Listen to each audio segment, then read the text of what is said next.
Roadium Radio knows how to podcast. Roadium Radio knows how to podcast. In the city of Wilmington, we keep it rockin'. So come on, shake it for me, Kelly. Yeah, Dr. Dre is in full effect, and I gotta tell y'all a little something.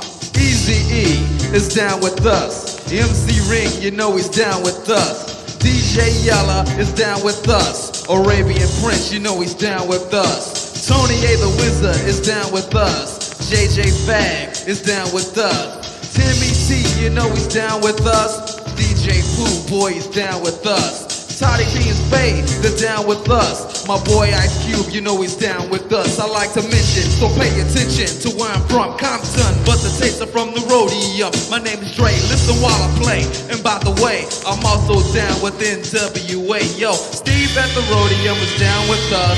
Slanging funky tapes, it is a must. We're number one. Tony A. Tony A. When you're ready, go. Welcome back, everybody, to Roadium Radio episode 49. We're almost at 50, okay? So hang in there. But other than that, before I introduce one of my special guests tonight, let me go ahead and promote the Roadium MIXTAPE DOCUMIXERY. As a matter of fact, let me give a shout out to DJ Clever.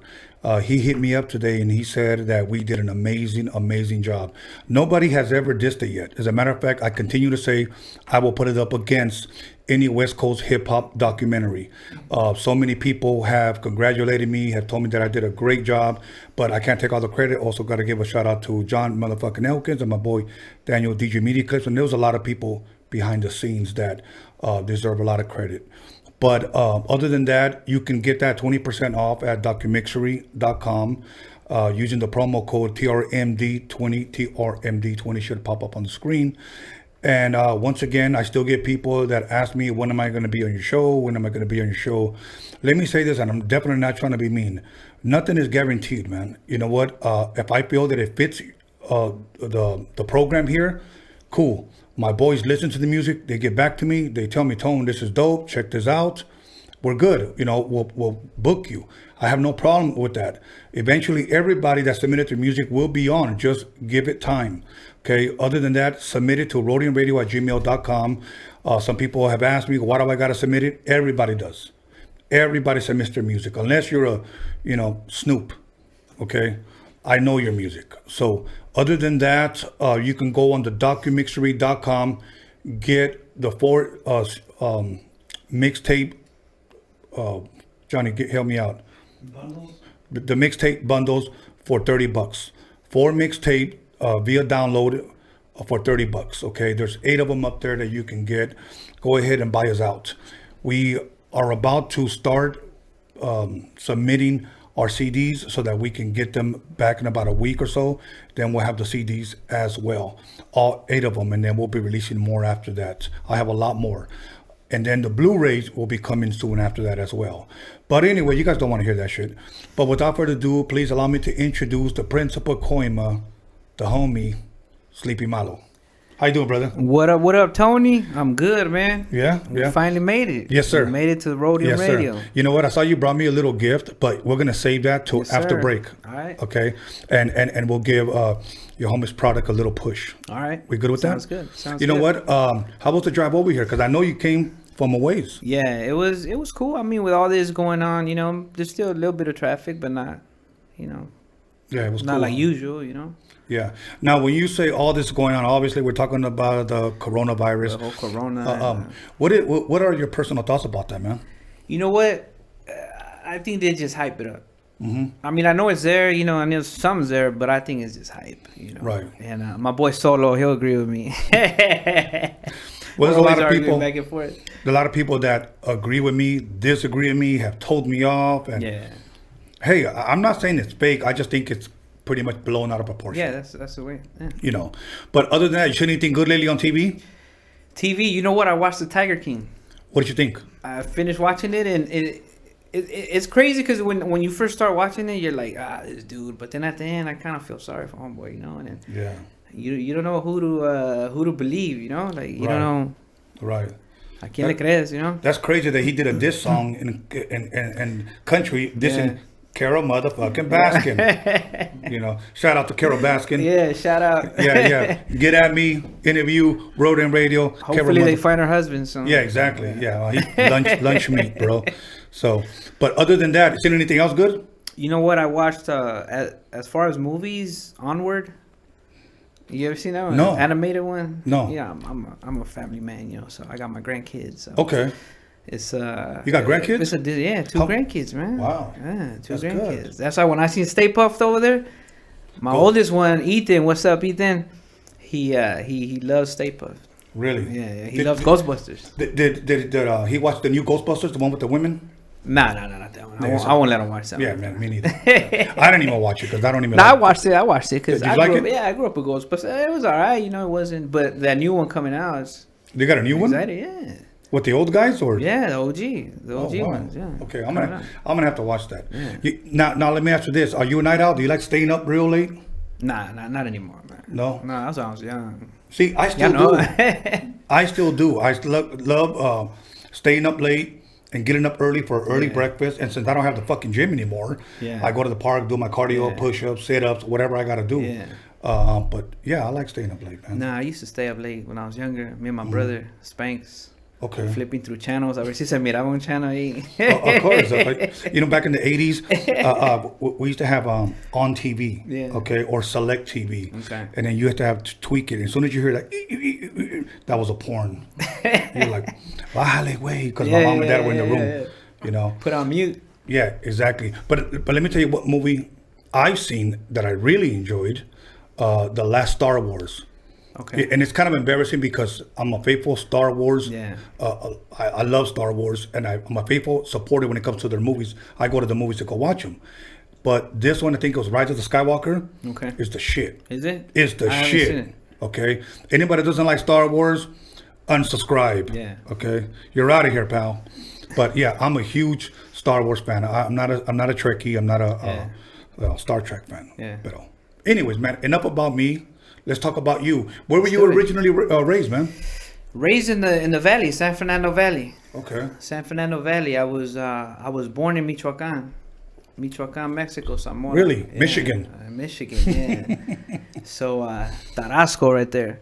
So came over here when I was maybe about, I don't know if a year or 8 months to a year or something like that. I was a baby. Okay. So I was raised in the east side of the Valle. Okay. Valley. And that's where you went to schools. What schools did you go out there? I went to elementary schools. I went to El Dorado Elementary, Herrick Elementary, Noble Elementary. I went to like 3 or 4 different ones. Okay, why 3 or 4 different ones? We were just moving everywhere. Okay, not because you were a troublemaker? No, that's elementary. Yes. Okay. I didn't start making trouble till junior high.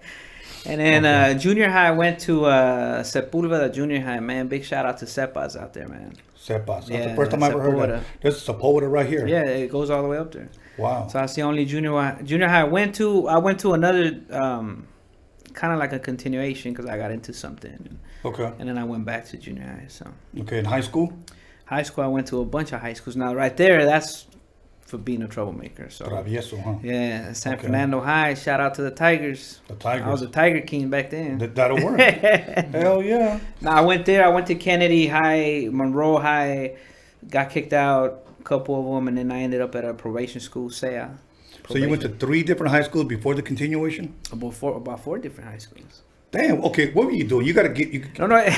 Tell me a little bit, bro. It's because where I was living, and that was the high school that I was supposed to go to. They'll send me there, but you had different hoods. Yeah. So they were like, "You sure there's gonna be no problems?" I'm like, "Nah, we're good." My mom's right there, like, "No, está bien," And Yeah. walking out, the dean's like, "Are you sure you're gonna be good?" Yeah, it's all good. And then walking out, I get hit up, and and he's like, "No, send them somewhere else." But then the school they were gonna send me to, I couldn't go to for sure. And then they sent me to another one, so it was just bouncing like that till I was on probation during pretty much my whole high school. Okay. For doing what? Just being, doing A bad boy. doing what we do. Yeah, you get into the streets, into the gang life, and it comes with it. So, I went to a probation school, and Which I mean I messed up because when I left high school, I left in 10th grade to the probation school, and they jumped me to 12th grade. Wow. I did the test and all that, you know. And they jumped me to 12, and my ass still didn't graduate. Okay. I still wanted to, you know, be in the streets. Okay. Yeah. Now, I regret it. In your family, brothers and sisters, man? I got one brother, older brother, and I got 3 sisters. One younger, 2 older. Okay. Yeah. Okay. You know, it's funny. I like that. How was it being? Because last time I interviewed somebody here, I think he told me he had like 5 sisters. I don't remember which guy it was at, but I have 4 sisters. Okay, and it's kind of crazy because being raised with sisters, you know, I learned a lot. Believe it or not, music from them. Yeah. You know, a lot of them it was 80s, so they liked a lot of oldies and new wave.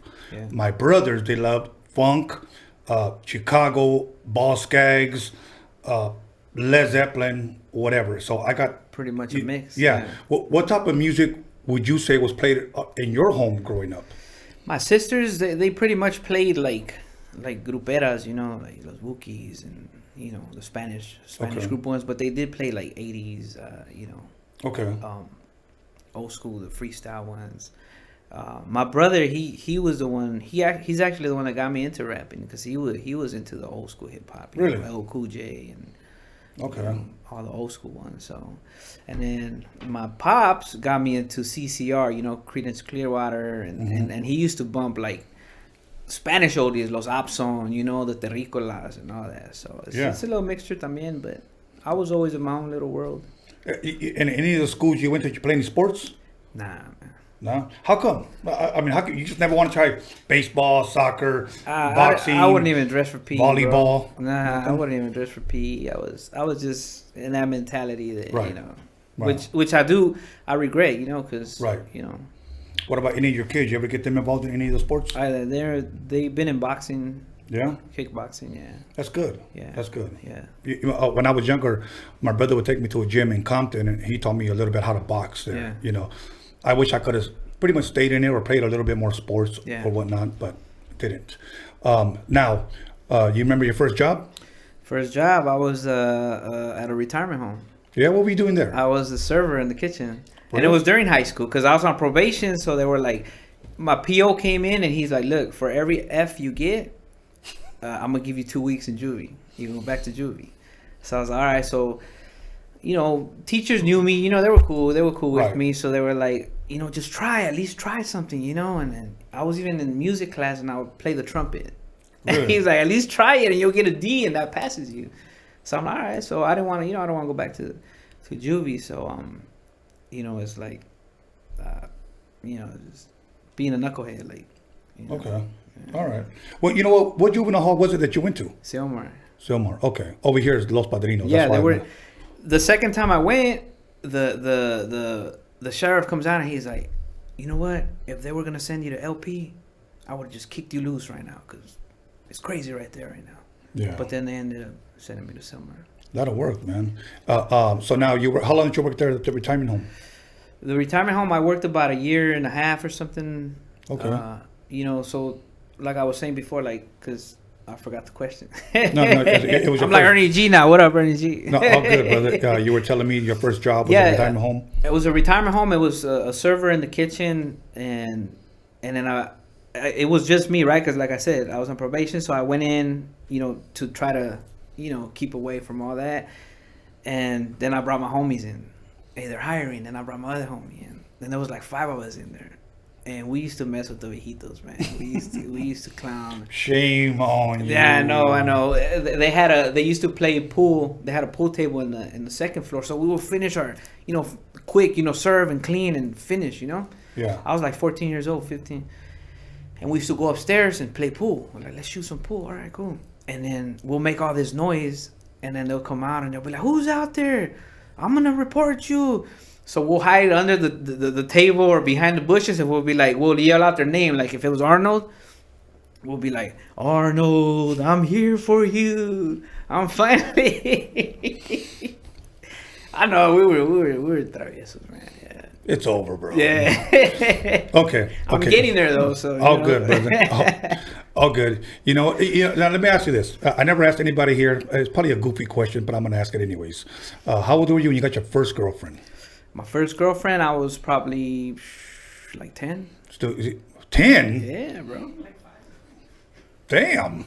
Okay. 10. Hey, honest, así de feo. Hey, I mean, you know, Obviously, I've she always didn't see you that way. Yeah, I've always had luck. For real? Yeah, yeah. You probably got charm, charisma, Yeah, pizzazz. Exactly. Okay. Wow. Humor, sense of humor. Yeah, sense of humor. See, you keep them laughing, and don't forget you're ugly. Exactly. Okay. Now, how old was she? Was she about the same age or what? Yeah, she had to be the same age. Yeah, that's cool. Well, shout out to her. What's her name? Shout out. My wife is gonna be like, "What?" Yeah. Shout out to Gretchen. Anyways, brother. So now let's get into the hip hop. When you started first listening to hip hop, what were some of the groups that you were first started listening? Maybe not influenced, but just listening to. You know what? My first cassette was Houdini. Really? Yeah, Houdini. I remember my brother LL Cool J and Houdini. Okay. I think LL was like the first legit from Tower Records cassette. You know. Now, was that his first album? That was his first album. No, his second album. Second album. Okay. And Houdini was from the you don't see him anymore, but the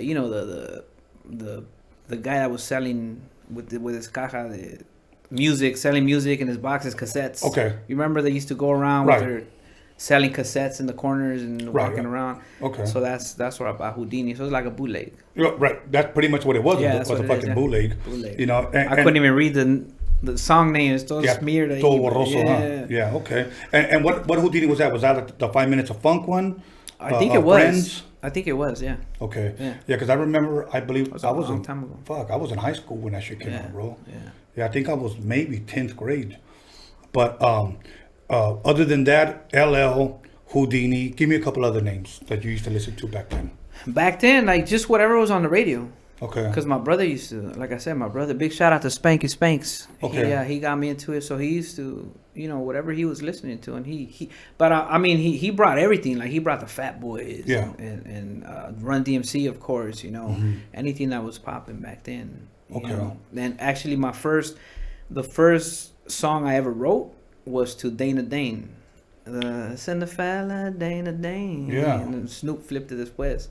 That's the first beat I wrote to. Yeah, it's funny you say that because the first time I think it was the first time, there was a club out here. Let me rephrase that. Not a club, it was a hall, okay, called Casa. Casa Camino Real, okay, and it was here downtown. Everybody used to call it Casa for short. It was the first time me going there, and Dana Dane was performing there. Oh, okay. And he had his DJ, Clark Kent. And it was so dope because Dana Dane had the mic and he was telling his DJ what to scratch. I'm gonna make this noise and you go ahead and you cut it up. So he would be like, that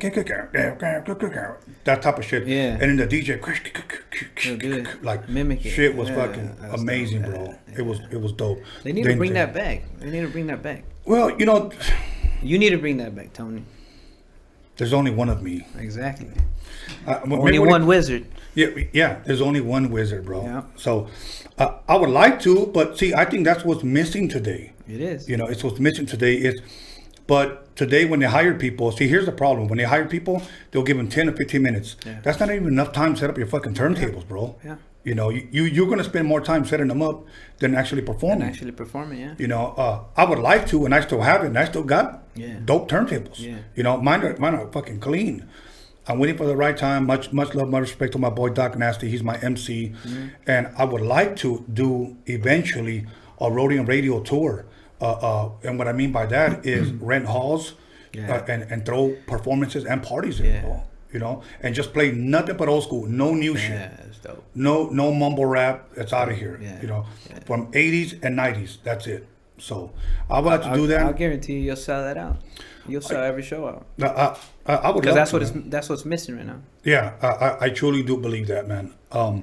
Now, Houdini, Fat Boys, whatever, LL, whatever, what you said. From there, what did you begin to listen to as a teenager? As far as teenager was, then that's when I got introduced. So people got introduced to the whole NWA. Of course. the West Coast or gangster rap or reality rap, you know how they used to call it. So Right. once you start getting into that, you know, and it's funny because the way I see it is, we, you know, now kids listen to it and they go back and they know the history, they know everything is dope, you know, but we were living through it as it was happening. So the way I see it is, it's like the soundtrack to our lives, you know, our stories. Absolutely. So, you know, NWA came in. I was still too young to notice, like, hey, they don't cuss on the radio or they don't say fuck the police, you know. I was too young to notice. Now I notice, like, oh shit, you know, back then it wasn't like that, you know. Right. But that's, you know, you start getting into it and See, and that's the difference with today's music, is that back then, all that shit was new. Yeah. You know, NWA came out, it had the sticker, you know, that parental advisory. Exactly. And what happens is that you couldn't buy it unless you were an adult, you know. Or from the bootlegger. Yeah, or from the bootlegger, pretty much, you know. But like you said, it was a soundtrack to our pretty much our youth. Yeah. And it was very true. Back then, also gangs were at an all-time fucking high. Yeah, that was. Yeah. You know, fucking crack was sweeping the streets like a wildfire. Yeah. You know, shows were amazing back then. You know what I'm saying? Everything was pretty much still somewhat new here in the West Coast, and it was exploding all at one time. Yeah. You know, I mean, I had Big Hutch here the other day. Yeah, you know, I've seen it. a couple of days ago. Yeah. Above the Law, Michelle, DOC, all in the Same Gang album, the Eazy-E album, Straight Outta Compton album, other shit that just came out of there. Yeah. You know, probably the most talented record label ever. You know, at that time. Yeah. And then, if you will, Death Row. I believe that. Yeah. You know, took over. Yeah. But it's very, very true. There will never be another time like that. Yeah, that's the way I see it. That's why Yeah. now music, the way I see it, music, you know, music is just everywhere right now. Yeah. You know, a lot of people don't want to tune into the radio. A lot of people do the thing. So you can't really like say, oh, okay, you know, this is a dope time to, you know, but they can't take that away from us. We grew up Yeah. when music was hot. And like you said, it was gangs. You were into gangs, you know. So it's like a soundtrack to you. You know? Absolutely. Yeah. Now, around what age would you say you began to start writing? I started writing when I was about maybe like 9 or 10 years old. Okay, and what do you think encouraged that? Well, this is what it is. You know, we didn't have money growing up, you know? Okay. So when my sisters or my mom or anyone in my family had a birthday, I didn't have no money. So I would go on and write kind of poetry, poems for them that'll rhyme. You know, I'll probably be embarrassed now if I read them. So that's how I started rhyming. You know, give it to my mom. You know, hey, you know, something. You know, started there. Like what kind of poetry was that? Roses are red, sureños are blue. I mean, nah, I was still too young for that, but okay. It was mostly like you know, te quiero, mamá, you know, da da da, you know, o hermana, you know, something like that, you know. So Right. that's how it started, and then when I started writing rhymes, because my brother he was trying to rap, you know, back in the days. How was he? Was he any good? Yeah. I know you know he's watching. I know he's watching. So yeah, man, he's the best, man. yeah. His rhymes are number one. Nah, he's good. He influenced me, but see, I was embarrassed to show him my rhymes. I was always embarrassed. I would write stuff, and I was embarrassed. I would rap it, you know, in my little cardboard box. Me metía allá adentro and For reals? rap it to myself, you know, and I was always embarrassed till one day people would tell him like, hey, your brother flows. And I must have been like 10, 11 years old. And he's like, let me see, spit. And he was like, oh, shit. I'm like, this fool can flow. Yeah. You know? Okay. And you were about 10 or 11? I was about 10, 11. Okay. And when we started flowing, like, you know, just writing. We didn't start rapping going to parties and rapping when I was more like 13, 14. Okay. 15. Do you remember what instrumentals you used to rap to, or if you did? Everything that was... Is there one that sticks out? Nah, just anything. Just whatever you felt. Whatever was bouncy and Okay. more bounce for sure. Yeah. Yeah.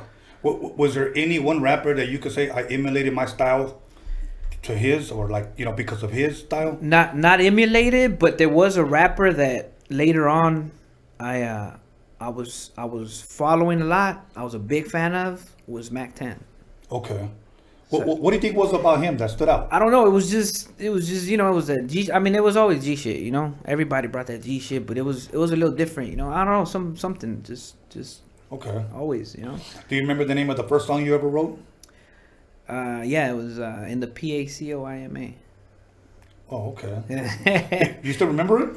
Nah, I mean, I have it somewhere, but I don't remember it. All right. I don't believe you, but my memory's bad. All right. Yeah. Now, who did you meet, or who did you, if you will, help you bring things together to let's start recording type of deal? Did you have a homie that had a turntable? Did he have a cassette deck, records? How did that happen? When we first started recording, my homie Vamp. Okay. Big shout out to him. We say Vamp? Yeah, that's what they call them. Like Vampiro? Vampiro, yeah. Okay. I had a homie named Vampy. Yeah, Vampy, yeah. Okay. So we used to go to his pad, and he used to have some beat up ass headphones, pero the 80s ones, right, as a microphone. Oh shit! And we used to jump a window to go to a little studio, jump the window, and he's like, all right, right here we're gonna start flowing, and all right, and he was over there like hitting record and pause and record, and we started freestyling. So that's the first tape we recorded. It was a freestyle, and I remember he would freestyle like ba ba ba ba ba ba ba. My freestyle was shitty, bro. My freestyle shit. I'm honest. You're honest. I'm honest. I can't freestyle. People that know me, I can't freestyle.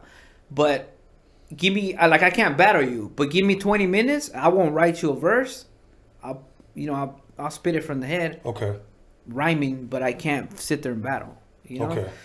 So right there, it was a blessing to do that because he had it on tape. So we were bumping it, going to work to the retirement home. He's bumping it, and he's like, "Oh, his part's coming out, and then my part comes in," and I'm like, "Oh shit! Like, man, I'm fucking whack." I'm like, "Oh man." You said I'm fucking whack. Yeah, for real. I was like, "Man, I better learn how to dance or something." Right. At least the hammer, Roger Rabbit, something. Something. So I went back, and it's a blessing because I went back and I go, you know what? I'm gonna write my shit. And I'm going to write it and I'm going to memorize it. And that's how I did it. And then I went back. All right, let's record this now. And he was like, damn, was that a freestyle? I'm like, it's not a freestyle, but, I wrote that shit. And then he used to play, later on, we played Cypress Hill, their second album, Black Sunday. If I'm correct, yes. Because I know Temple of Boom was the third one. Yeah. Okay. And it was a instrumental. It was like maybe a minute or 2 minutes. It sounded like Godzilla in the background. Okay. I used that, and I put those little recorders that you hit record and it records everything. Right. And I played it on the stereo, and I just rapped to it like what I had written. Uh-huh. And then I showed my boy. I think he's still bumping that cassette to this day. Really? He used to go to school and bump it. Hey, who's that? Because I actually sat down and I was like, you know what? Let me write shit that makes sense, that rhymes. Okay. Doesn't sound, Okay. And people loved it. At that time, did you already have a rap name, or no? You were just still discovering that you can rap. I didn't have a rap. It was Sleepy's been my street name. Okay. Why Sleepy? I know it's pretty much self-explanatory, but I want you to tell us. They just say because of my eyes, but one of my boys, they used to call him Sleepy because they used to call me Pee Wee. Okay. I was believe it or not, I was a skinny dude. And he's like, yo, you know what? They used to call me Sleepy, so I'll baptize you with that name, Sleep. Plus, your eyes are always like you're asleep. And, I'm like, all right. So that's what they call me. But my first rap name, not a lot of people know this, was Brown Man. Brown Man. Did you ever stand like... If you knew the cover I wanted to do, dude, it was like... Okay, share it. You got to share now. You opened your mouth. Tell me about the cover. It was going to be like the bat signal. Okay. But with the brown fist. Okay. You know what I mean? And like Brown Man. I don't know if standing like that, but... All right, that'll work. That's maybe like Cholo Fit standing on. Something like that. Like... Yeah, that'll work, man. Now, what made you change that? I was like, it won't work. You were like, that was whack. Yeah, like, that was whack. Okay. I put that in the box with my freestyle. Here you go, boom. Okay, check this out, man. We're going to go ahead and press pause right there. We're going to come back. We're going to take a 10-minute break, and we're going to get into people have been asking, is it Sleepy Malo or Sleep E Malo? Okay, and then we're gonna talk about your releases and what can people expect from you. Sounds good. So once again, everybody, we're gonna take a 10-minute break. We'll be right back. Our next guest should be pulling up. And so make sure to call somebody, text somebody, page somebody, slap the shit out of somebody, and let her know that Sleeping Models in the motherfucking building.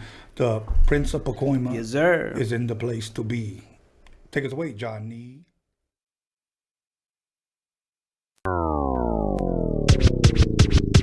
What it do, it's Mr. Little One chilling on Roadium Radio with the one and only Tony A and John motherfucking Elkins, boy. Hey, what up? It's your boy, Mr. Shadow. You're watching Roadium Radio with my homeboy, Tony A, the Wizard. You know what time it is. Yeah, what up? This is Mr. Night Owl, and you're listening to Roadium Radio with the legendary Tony A, the motherfucking Wizard. Yo, what's cracking? Nosotros somos Aqua y estamos aquí con Tony A, the Wizard. You know Roadium Radio, damn it. You know what it is. Yo, what up? This is Mellow Man Ace and Padrino, and you tuned in to Roadium Radio with my man Tony A. Keep it locked. Yo, what's cracking? It's your boy OG Arabian Prince from the world's most dangerous group, NWA. Sitting here with my boy Tony A, the Wizard, on Roadium Radio. What's up? This is Esther Dazzle, Spanish Fly, Harbor Area's finest. Tune in to Tony A on Roadium Radio. What's up, everybody? It's your homegirl Magic Girl, and you are now listening to Roadium Radio with Tony A, the Wizard. Yo, what's up? This is Bozo, aka Emiliano. You tune into Roadium Radio on Tony Vision's YouTube channel. Let's get it. What up? This is Misfit Soto. You guys are now in tune to Roadium Radio right here on Tony Vision on YouTube. Yep. Check it out. This is MC Poncho on the MIC. Shout out to Tony A, the Wizard, Roadium Radio. You already know. What up? This is DJ Trick, Spanish Fly, and you're watching Tony A on the Roadium Radio Show. Big G, Roadium Radio, Tony A in full effect. Stay tuned, watch, listen. This is how we doing it over here. Yo, what up? I'm out here. This Big Daddy Swoles. I'm jamming with my man, Tony A, the Wizard, out here on Roadium Radio. The podcast is off the hook. Check us out. This is DJ Clientele, and you are listening to Roadium Radio with Tony A, the Wizard. Yeah, this Baby Bounce here with Tony A, the Wizard. You are now tuned in to the Roadium Radio. We do it for the people. You hear me? Mic check. Ernie G from Proper Dos, and I'm listening to Tony A, the motherfucking Wizard, on Roadium Radio. And if you don't know, you should know. What's up, everybody? This is Soren Baker. I'm the author of the book, The History of Gangster Rap, in stores now worldwide. And you're listening to Roadium Radio, hosted by Tony A. Make sure to check it out. We talk about the Roadium mixtapes. We're here. Soren Baker, Roadium Radio. Y'all, this is Really Greg, and I'm chilling with Tony the Wizard on Roadium Radio. Yo, this is Daniel Jones, the D to the motherfucking G Media Clips. Here with your boy, Tony A the Wizard on the Roadium Radio Show. Hey, this is Swifty Blue. I'm right here at Roadium Radio with Tony A the Wizard. Stay tuned. It's the KAS here live on Roadium Radio with the one and only Tony A the Wizard. What up, y'all? This is Kiki Smooth, the first Mexican rapper out of Compton, rich and ruthless, and you're listening to the Roadium Radio with Tony A, the Grand Wizard, El Mago himself. Hey, Compton's in the house. What's up? It's Quete Yes Guy with my Harbor Ottawa homeboy Tony A the Wizard on Roadium Radio. Yes, Guy. Hey, what's up, gente? It's your homeboy Duende. You're tuned into Roadium Radio with my homeboy Tony A the Wizard. Ya te la sabes, wey. What up? It's your boy Baldachi the Beast, F for Music, the face of LA, right here at Roadium Radio. Make sure y'all tune in. Your boy Tony A the Wizard. What's up? This is DJ Dominator, and you're listening to Tony A on Roadium Radio. This is Kelvin Anderson, owner of the world famous VIP Records, and you listen to my man Tony A the Wizard on Roadium Radio. Yeah, what up? It's Lil Black, you the brown super baller, and you checking out Roadium Radio with the homeboy Tony A the Wizard. Yo, what's cracking? It's your boy OG Big Wicked, Real Ones Apparel, Orange County. I here with my boy Tony A the Wizard, Roadium Radio. Don't make sure to peep it. Peace. Que tranza raza, aquí su servidor, Simple El Pecador, and you listening to Roadium Radio with my boy Tony A the Wizard. Check, what's up? It's your boy Capital I Man from the Mexican Crew, and you're tuning into Roadium Radio with my boy Tony A the Wizard. Motherfucker's a legend. What's up, y'all? This is Chris the Glove, and you're watching the Roadium Radio Show on Tony Vision on YouTube. What's up? This is Mr. D on Roadium Radio, kicking back with the homeboy, Tony A. Yo, this is Fancy the Boss. Tune in on YouTube at Roadium Radio with Tony A the Wizard. What's up? This is Leah Farsayer, aka the Dragon, the Serpent, the Spear. I'm on Roadium Radio with my boy Tony the Wizard. Hey man, Nick B and Eric B, the Baker Boys in the house, hanging out with Roadium Radio and the one and only Tony the Wizard. Tony the Wizard, aka Kylo Ren, right here on YouTube, Sundays and Wednesdays. Tony Vision, subscribe Tony now. Vision, yeah. Boys, big baby. What's good with it? This is Old Creep, aka Jay Stompanato. I'm putting it down for Orange County on the Roadium Radio Show by West Coast legend DJ Tony A. We up and out this bitch. What's up with it, dog? It's West Coast Gilly on Roadium Radio with the legend Tony A the Wizard on Tony Vision. You know what it is, West Coast to the fullest, believe that. What's up, everybody? This is Stefan Royer listening to Roadium Radio with Tony A the Wizard. Yo, what up? This big MOC, Mr. Mokes MC on the Roadium Radio Show with Tony A the Grand Wizard, baby. Let's go. Yo, what up? It's your boy Doughboy Tony. You're tuned into Roadium Radio with West Coast legend Tony A the Wizard. What up? It's your boy Lottie the G, straight out of Santa Ana, CA, and we're right here live in the mix with the West Coast legend Tony A the Wizard on Roadium Radio, Tony Vision on YouTube. Yo, what's up, world? This is Cool 187, above the law in the building, and you're tuned into Roadium Radio with my man Tony A the Wizard. Yo, what's up? This is John motherfucking Elkins, and you're tuned into Roadium Radio with my homeboy DJ Tony A the Wizard. What up, West Coast and all hip-hop fans? This is your girl, Violet Brown, and I'm here with Tony A the Wizard. And if you're rolling with us right now, that means that you love West Coast hip-hop. And if you want to know the real deal from the real players, the real people behind the scenes, you better pick up Tony's new film, Roadium MIXTAPE DOCUMIXERY. You get it by going to DOCUMIXERY.com. You better get this, and I want to do a special shout out and a rest in peace to my man Steve YANO. I'm out.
Welcome back, everybody, to Roadium Radio, episode 49, and that was John motherfucking Elkins on the beat, y'all.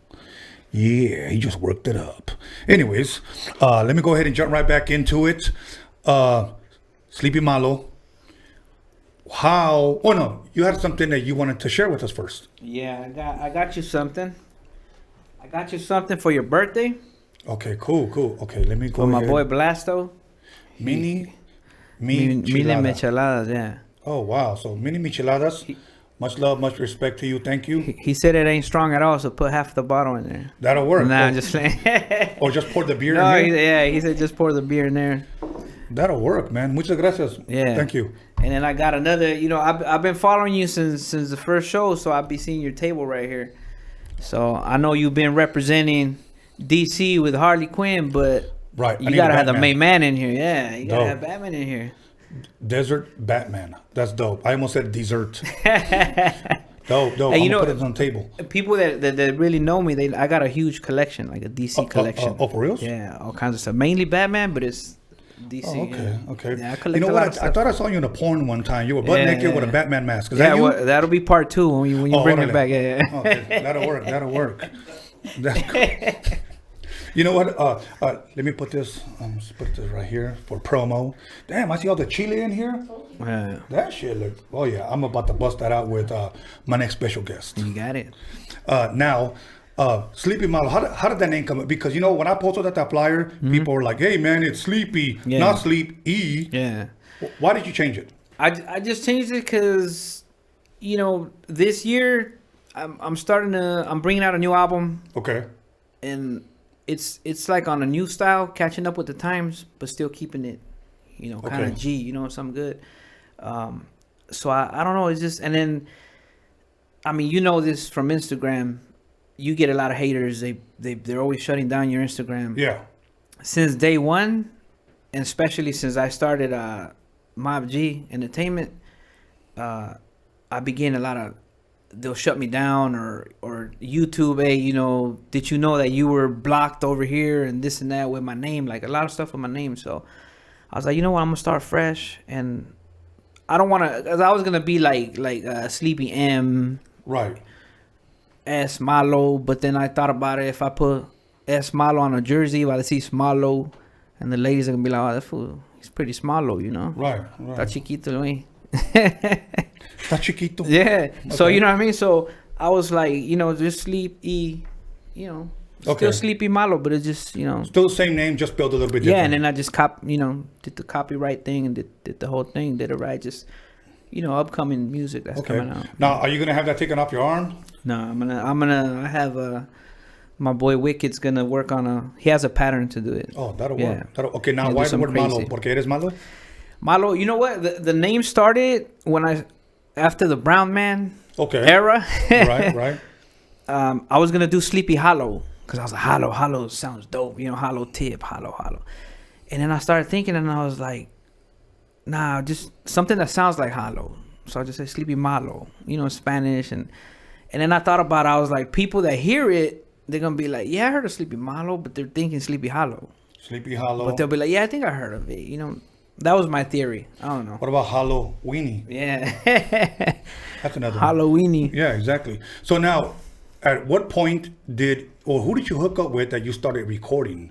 Like, what was there like one homie like, hey, let's go over here. My homie's got a studio, or? Yeah, that's exactly what happened. Okay. My homie Ghost, he was staying in I had a boy that we call Mac 10 because he looked like Mac 10. Okay. So my boy Mac 10, he lived in the house, and in the back house vivía my boy Ghost. Okay. He knew about the rapping. I mean, we were doing the whole, the same story everybody has. Parties, rapping at parties and da-da-da, So like a neighborhood star, And when my boy Ghost, he's like, hey, you know what? I know somebody. that's trying to put something together. He's like, matter of fact, I think he has a record out. He goes, let me hit him up. I haven't talked to him in a minute. Okay. And that's when he called up. It was Mr. D. Okay. So Southland Entertainment. Southland, and this was before Southland. There was still no Southland. It was nothing. It was just, he just had his CD, I think barely pressed. Okay. And so we went, and that's when I met him. We went to his pad. Around what year was that? I was like in 99, 98, 99. Yeah. Okay. And did you sign anything with them, or you just started recording there at his spot? At that point in time, we were recording. he had it was because it was him. He had the COA click. Shout out to COA click. He had Sniper, and he had Big Spider. Shout out to them, you know. And when we came in, I had my brother Spanx, Ghost, Vamp.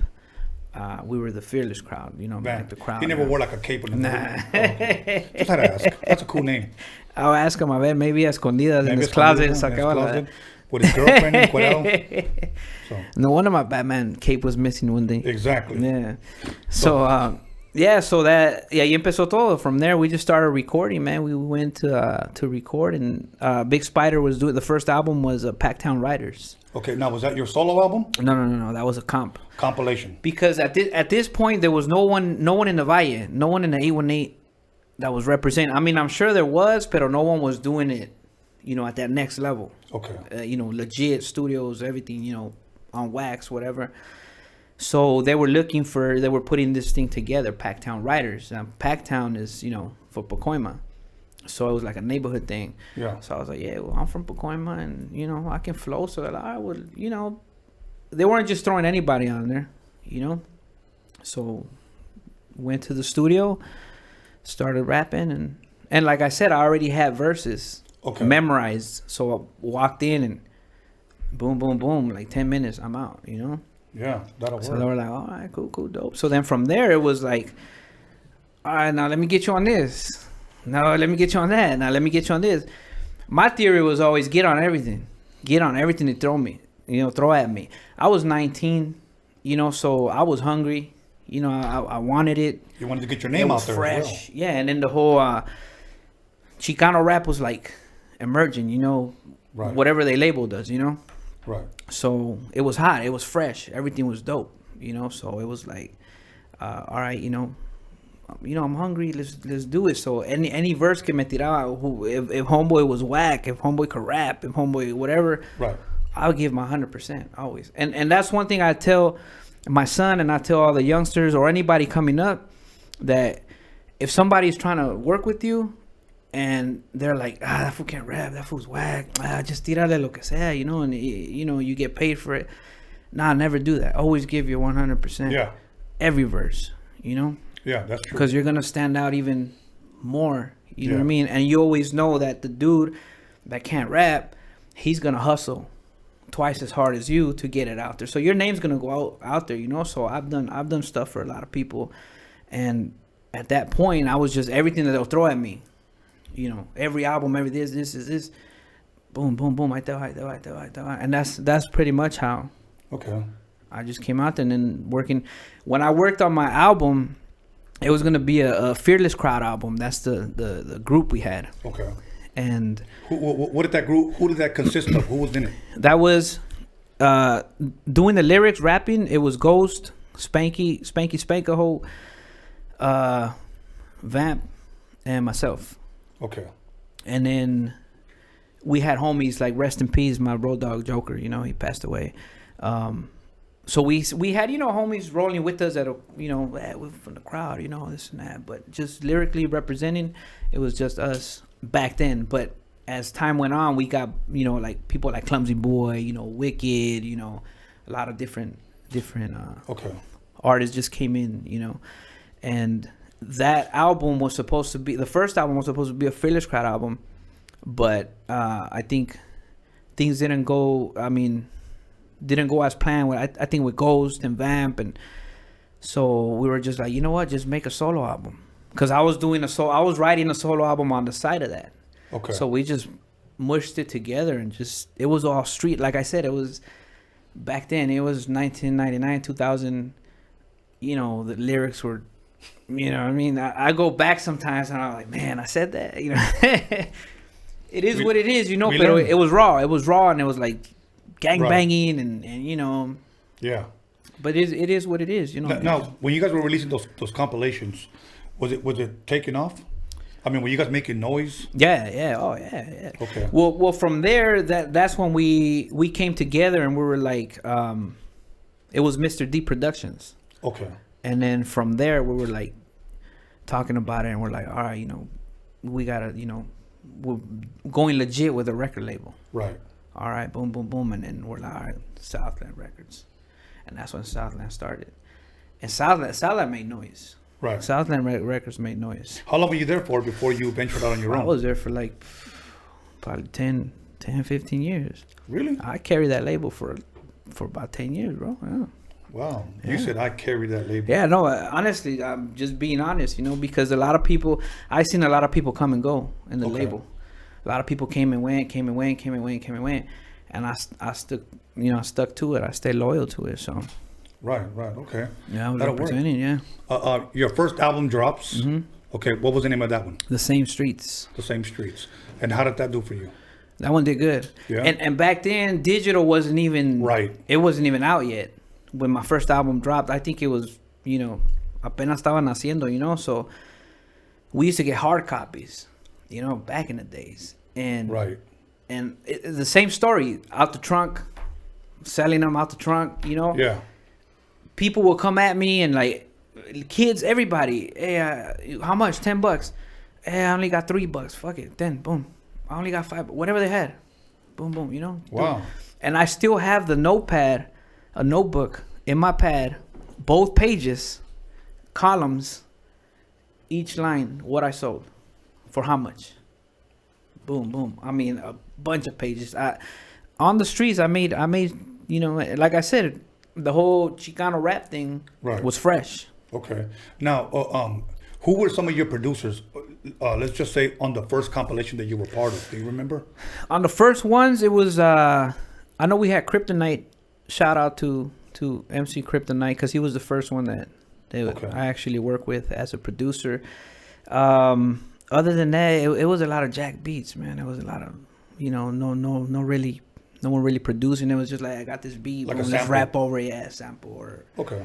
And I know there was a lot of dudes that would send in beats, like producers. Hey, you know what? This is my beat, but I never really paid attention, like, because I wasn't behind the scenes right there. I wasn't like, they weren't sending them straight to me. Right. They were sending them to the label. So then, they'll be like, hey, I got this song, or else I would have been giving shout outs to like producers and all that.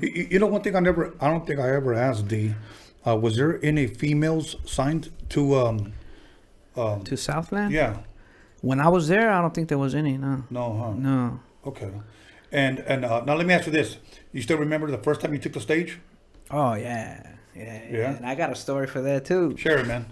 It was Santa Barbara. Big shout out to Santa Bruta, man. That's my second home right there. Santa Bruta. Yeah, Santa Bruta, East Side, man. What's up? They're my family over there, man. I love them. Shout out to Sad Boy. Get out. Free Sad Boy. So, that was our first show out there.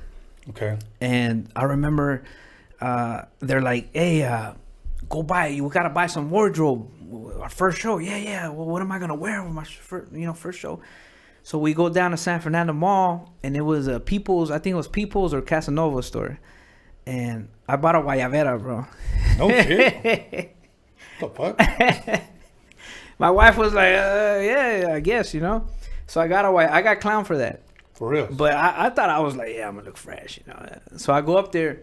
But in the beginning, there was like, I don't know if people still do that. There was like 50 motherfuckers on stage when we would perform. Really? Yeah, everybody would do that. And back, when it started, everybody wanted their homies. So there's like 30 fools on stage and we're rapping. And then when it's my part, I'm one of the shortest ones. So you can't even see me when I'm rapping. And I still got video of it. Wow. I got video of the first show out there at a high school. Did you guys have more people on stage than off stage? Yeah. No, that was pretty packed. Back then, the shows were packed. Oh, okay. Yeah. It's funny because one thing I will say that DJing for High C or Quick and all those guys, we had security. Get the fuck off the stage. Yeah. That was it. Yeah. If you ain't performing, get the fuck off the stage. No, over here, everybody. And I respect that. And I'll tell you what, because many times when you get so many people, they want to stand in front of the DJ and, nah, dude, get the fuck out of here, bro. We've been to Japan a couple times. Okay. And one of the time, every time I go, I'll take a couple of my boys, let's go. And there was this one time when we went, and one of the dudes, he was just there to take pictures. Like, all right, you're gonna be the one taking pictures. End of the night, every show, he was in front of us doing this, and hey, what the fuck? So we're all fighting on stage with him, and and he's over here doing this, trying to. I'm like, no pictures, nothing. And I'm like, dude, you know, you don't even rap, you don't do anything. Like, at least dance, right? You know? Yeah. You know, one thing I will say this, and this is not a put down. Mm-hmm. I don't even know what the fuck it is, but I met a lot of Chicano rappers, okay? And I met guys that, oh, that's my homie. That's like my backup right there. Yeah. Like anybody wants to throw putazo, that's the dude right Yeah. there. 3 months later, this guy will hit me up. Hey, man, I'm rapping now, homie. Yeah. You get a lot of those dudes, bro. Like, okay. I know a few of them. Calm the fuck down, bro. Yeah. You know, stay in your lane. Yeah. Throw some putazos, you know. But they want to rap because they want a little bit of that shine. Yeah. You know, and I don't want to discourage them, but here's my thing. If you're not good, you're not good. Yeah. You know. But you'll be amazed though. Some of these dudes, they don't get it. They don't get it. I don't know if they're tone deaf or some. Well, no les dijeron, but you know what I mean. They don't. Or titiri. Yeah, they don't get it. Like, homie, you know, a million people telling you can, you know. Yeah, calm the fuck down. Calm down. Yeah. But that's what happened a lot, and I think that with the whole Chicano rap thing, because it was hot, and I think at the time they were like, oh, there's a market right here. This is what's next. Yes. And like you said, everybody and their mama, yeah, oh, I'm a rapper too. They seen that little shine you starting to get, and then, oh, I'm a rapper too, you know? And I think, I apologize for cutting you off. No, it's all good. But I have to say this. I think that's probably, and I say probably because I don't know, what might have fucked up this whole Chicano rap genre, that it was over flooded with people that really had no business rapping. You know, I read a quote, and I hope I don't butcher it, but it says something like, I miss the days when guys that couldn't rap didn't. Yeah. And it's true. Yeah, that's true. You know, I think there was a lot of guys that just said, fuck it, I'm going to rap. I could rime cat with hat. Yeah. Let's go. Let's do it. Yeah. You know. Yeah. And a lot of these dudes, they had a lot of their fans were girls, because they would come out like, oh, I'm a pretty boy. I can't rap, but I'm pretty. So they'll have a fan base with girls, you know what I mean? So from there, they're like, yeah, well, I'm the shit. You know, I'm the shit. I'm the shit. But it's like, nah, fool, sit your ass down. Or if they can't rap, they'll take off their shirt or something. Yeah, something like that. Yeah. Okay.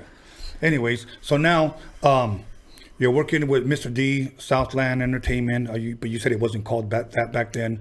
How many albums would you say you did total with him before you decided to depart? With Southland, I did 3 albums. Okay. 3 albums. Now, solo albums? Or does that include all compilations? No, it was like probably like 200 compilations and like... Wow. Nah, not that many, but a bunch of them, and 3 solo albums. So it was the same streets, and then I brought back... second time I brought Sleepwalking. Okay. And then the third one was Eternal Sleep. Yeah. And which one out of those 3 would you say was your best one that you like personally? Same streets. Okay. First one. Why the first one? It was raw. It was like I said, the hunger was there. It was raw. It was. So it's safe to say second and third one you weren't really that hungry? No. It was. Second one, I try to make it more like, I try to take more control over like, all right, let me produce. Actually, the second one was DJ Fabe from Lighter Shade of Brown, you know, and rest in peace to DWTX, man, Lighter Shade of Brown. Okay. He's a good homie. He produced Sleepwalking. So it was more, because the same street was raw, like, you know, a lot of samples in there. I had Frank V in there. Dope. Shout out to Frank V. A ver si aparece. I know. He's got to appear sometime. Yeah. You know, believe me, once he appears, he'll be here. He'll be here, because I've been knowing Frank for fucking years. I know him for a long time también. So that it was that album, and then the third album, it was a lot of samples también, but it was with every album, you know, it's like everything. With time, you practice, you get better. 2 questions for you. Okay, who do you think, in your opinion, is the best Chicano rapper so far to have done it? Sleepy Malo by far. Sleepy Malo by far. Number 2 that's done it. I would say probably Little Rob. Little Rob. Okay. I mean, he's out there, you know. Yeah. Cause then again, like you get the, like Baby Bash has done a lot of stuff, but I don't know if he's considered Chicano rap, you know. Okay. But I know that Little Rob has done a lot of stuff out there, like that's gone. Okay. You know. Another one I was gonna say was like Frank B, Proper Those, but I don't consider them Chicano rap because there wasn't no Chicano rap when they were out. Right. You know? So that's why I consider Chicano rap when like 99, 2000s. Okay. To whatever. Okay. Wherever it is, you know? Now let me answer the $1 million question. What is Chicano rap? Chicano rap is just a label they gave us, bro. A label they gave us. Okay. And so say you're a white guy at a record label and I take you a demo. Oh, Chicano rap. What would you think that is? I'll tell you a story. When I was hustling out the trunk, I walked into a store and the lady looks at me and she's like, "Oh, we don't sell Chicano rap here." And I'm like, that's fucked up. Yeah, and then I was like, "Oh, okay, cool." So I started looking at her display, you know, at all her everything she had, and she had MC8,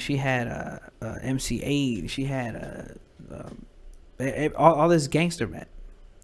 So then I asked her, I'm like, "Why am I Chicano rap? Like, what's the difference? If I speak about the streets, just like Game does right there, just like Quick does over here, you know, well, Quick's a little more, you know." And she didn't know what to say. And I'm like, "Why? What was the Chicano rap? Like, what's the difference?" Right. She didn't know what to say. Now let me ask you this: is it a good thing to be considered a Chicano rapper? I think that in the game now, no. Okay. And that's just honest because a lot of people, and this is me being honest, if people get offended, we're getting clowned on. You know what I mean? Music, we're getting clowned on. Okay. Why do you think that is, though?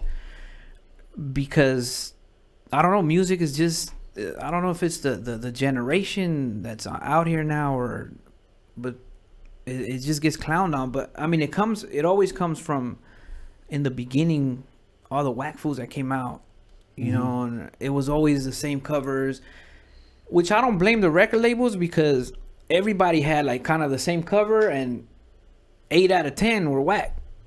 So they're not going to see the other two. Like, I'm not going to take my chance on these two, you know? Yeah. So I don't blame them.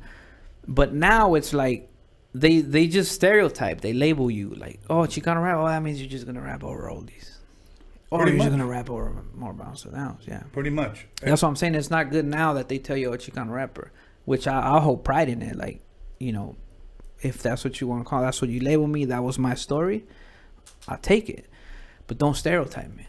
Right. You know, because any of these new beats, whatever, I can flow. Like I can do it. I can adapt to anything. It's just nunca me dio ganas. Like my boys know, like they'll throw beats and they're like, I have boys that have been writing to like slow beats and they're like, "Nah, fucking beat he's giving me fucking solo.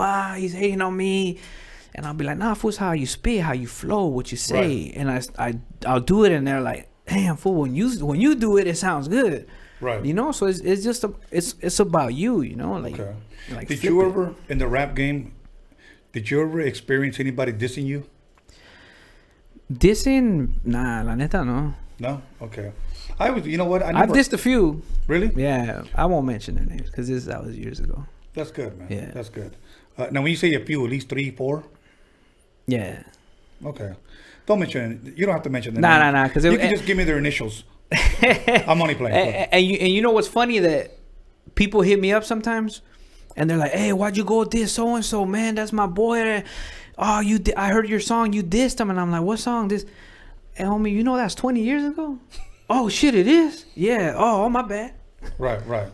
People change, bro. Yeah. People change. So, all good, man. What can people expect today from Sleepy Malo? Any new projects? I know you mentioned that earlier, that you're working on something. You're getting ready to release a record. Yeah. Fill us in. This whole Corona thing slowed it down. Nah, I'm just blaming it on it. I'm slow to. hey, let me tell you something. Esteban Oreo, he was here, and him and Cartoon, I believe, were supposed to host a screening South by Southwest. I believe it's in Texas, right, Johnny? It's in Texas, and they were gonna a film festival. Yeah, they were gonna enter their documentary on the film festival. But he said, but thanks to coronavirus, you know, it fucked up a lot of things. Yeah, it did. It fucked up a lot of things, and I'm just thankful that you know you're still able to come out here and sit down with me and chop it out with me in the midst of all of this Corona stuff. Yeah, it's like, yeah. But besides the whole Corona thing, I have an album that I'm still gonna release this year. Okay. Corona or not, it ain't stopping me. Okay. You know. Who did the production on here? I'm working with Steve Vicious. Okay. He's out in San Diego. Okay. So I got him, and I got my boy Solo Sinatra producing some of it also, and I got a Fearless Crowd album with my boy Gangster Twist. Shout out to Gangster Twist, and that's like 99% done. That one was ready to roll, and it's funny because it's Fearless Crowd is the second one. The first one was out like in 2001, so I've been promoting this once in a while, and it's called Demophobia, fear of a large crowd. And then all this happens, so I'm like, oh, okay, you know, it's right perfect timing to, you know, do the whole thing. So we're gonna release that. We're gonna release a new album. It's still under Mob G Entertainment, you know. So okay, Mob G, that's your label? Yeah, that's a label that I co-created with my boy Big Spooks. Shout out to Big Spooks. He's gonna get all wet when he hears it. I never heard of a dude getting wet, but hey, whatever tickles your fancy, homie. Yeah, good. Once I left Southland, he came in kind of like the middleman. Okay. When we weren't really seeing eye to eye anymore, me and the label, he came in kind of like the middleman, and then he came in like my manager, and then we just said, you know what, fuck it, let's start a label, cause I was just gonna say fuck it, you know. I did what I did, yes, do, you know. But right. Big shout out to all my fans, man. My fans, they're true fans. I love them. I love them. I don't have 1,000 million followers, and I got just a little over 6,000 followers on Instagram, but they're all legit. I got over 4,000 fans, and that's because I was telling you earlier in 2019, fucking 4 of my pages get deleted. Yeah. Some hating ass bastard was probably continuously reporting my fucking memes. Yeah. But whatever. Yeah. Eat a bowl of dicks. That's what I told them a long time ago. But anyways, so your shirt that you're wearing, whose shirt is that, man? That's Blasto, my boy Blasto. Shout out to Blasto. He's out there hustling all the time, man. Well, tell him I want one of those shirts, bro. Double X. Tell him, yeah. Long sleeve. I like that shit. I'll take this one off. No me la lavas. Nah, but, you know. Nah. I've only been wearing it a week. I know, but it's got old Polo cologne on it. And I'm not trying to. But we're good. But yeah, let your boy know I want one of those. And your boy, big shout out to him for Mini Michelada. Yeah, Mini Michelada. Same. I'm gonna bust this motherfucker wide open. Open it bien pedo. He even gave me a mask. I mean, for real? Yeah, he's like, hey, you want a mask for the Corona thing? But I'm like, nah. Yeah. I put on my old wrestling mask to go into the market. You know, but no, they told me to get out. So I went back in there with my Star Wars Kylo Ren mask. They told me to get the fuck out. With your Blue Demon mask. Yeah, so I went in there with Michael Myers mask. And everybody stayed away from me, so that one worked. Yeah, take a Batman mask. Yeah, most definitely. Okay, any shout outs you want to give, bro? Anything else that you might have left out that you want to bring up? Just the way how Mob G Entertainment came up. Okay. Like the label, you know, me and my boy Spooks, we got together. Share that with us, man. Yeah, we got together. He already had a couple record stores. Okay. That was My Oldies But Goodies. So he was trying to get into the music business on that side, but he had, you know, his stores and everything. So when we started the label, he's like, yo, I'm already legit, you know, it's already a business, My Oldies But Goodies. So then I told him, like, yeah, but people are gonna hear My Oldies But Goodies records or entertainment, and they're gonna think, they're just rapping over oldies, but, you know, oldies. Right. So I just broke it down, you know, the acronym MOBG. Dope. So now we say like Mob G. So a lot of people have asked like, oh, Mob, you know, Mob, you guys are a mob. It's like, nah, if you knew the story, you know. Right. So I say, since we're from Pacoima, the black and yellow colors, black and gold, I say made of black and gold. You know, a lot of different meanings to it. So, and from there we started, and we're about 10 years strong now. Okay. You guys have any gear, like clothing or anything coming out? We had coming out when we dropped the first album, West Coast Nuestra. I don't know if you checked it out. No, not that one. Yeah, that's the one I had with Ice Cube. Okay. Yeah. That's the Cali boy with Ice Cube. Okay. Shout out to Squeak Crew from the Eye for setting that up. Dope. You know, big shout out to him. And that album right there, I did with pretty much a lot of the West Coast legends out there. Yeah. You want to give a shout out to anybody, man? Shout out to everybody. Give us a couple of names, but you just can't say everybody. No, shout out. They're gonna get hurt. No, that's what I'm saying. There's too many, because then they're gonna be like, hey, you didn't shout me out, you know. Okay. So shout out to everybody that's down with me, that's still down with me, still got my back. Pacoima. Packtown, they already know. You know, it's funny. I grew up with a guy. When I was a kid, he used to always hit up pacas. Yeah. And I never knew what the fuck that meant. Yeah. I got in high school later on, and he told me it was pacoima. Yeah. But yeah, he grew up here in the city. Oh, okay. So yeah, man. Yeah. I know a few people from out here. Dope, man. That's dope, man. Well, let me tell you something. When you drop your record, let me know, man. I will. Okay. Let me know. Maybe you and some of your artists can come back and we'll push it, man. Yeah, I was gonna tell you, man. I got the people I work with, man. Solo Sinatra, Gangster Twist. They're talented, and I told them too to submit the music. I'm like, it doesn't just have to be me. Right. Throw it in there and let Tony hear it, man, because they gotta hear it. They're talented, man. It's RoadiumRadio@gmail.com. Go ahead and send it there, and we'll listen to it, and then we'll set something up. Yeah. So cool. All good, brother. All good, man. Well, I want to thank you for allowing me to interview you, coming down here mine, bro. and chilling with me, and for the lovely gifts.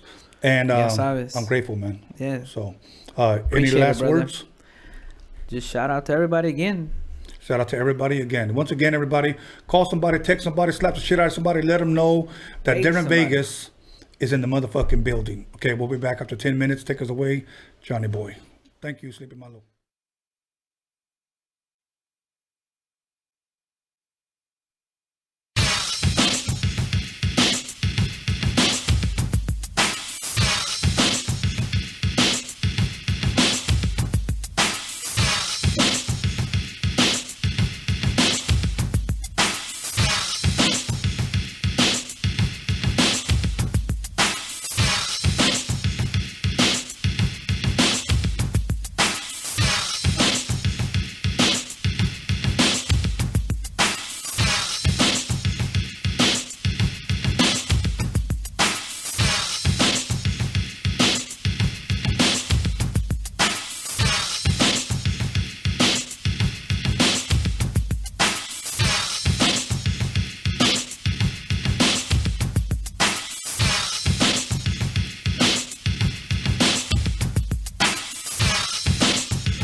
cold tear shit up. Hey, yo, D, you got a level? B, hit record, man. Get busy, with easy, and Tony A on the 12 techniques, see? Here's a little something by a nigga like me. They never should have let me buy a thing from me. Yo, this is your main man thing.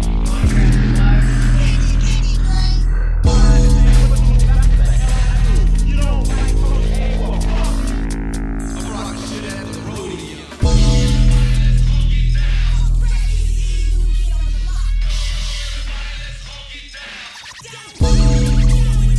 Let's do 1, 2, 1, 2.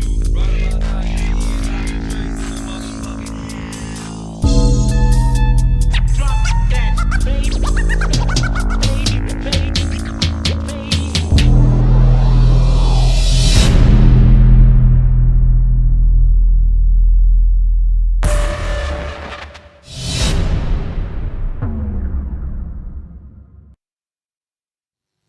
Lonzo, you ready? Yeah, I'm ready. You ready? Yeah, I'm ready. You sure? Motherfucker, I'm ready, goddamn!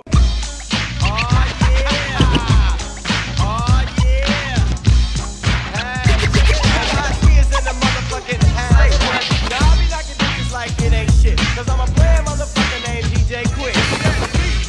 It's a full-time jack move. Billy Joe, yo, homie, make the track move. Freestyle, me, mama, keep the big shit. Sweat dripping, girl, is in the middle when you chill. Walked in the house, got shot. 1, 2, 3. Motherfucker, don't down this shit. This is it, y'all. Daddy. I'm kick your ass. Cut. We're good. And we heard about this young kid from the Harbor area named Tony A. And he was a DJ, Holmes, and he was going in with the big stars, you know what I'm saying? And he was like one of us going in and infiltrating inside of all these MCs, you know what I'm saying? A Roadium mixtape is just mixed of different types of music, no matter what genre it is. And like I said, it's like making your own musical movie.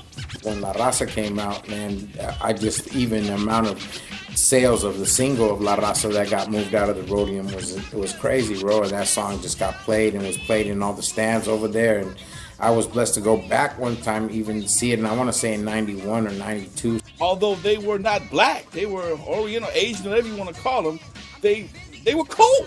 And they embraced everybody, blacks, Latinos, whoever came to the swap meet to want to buy music, they were record people.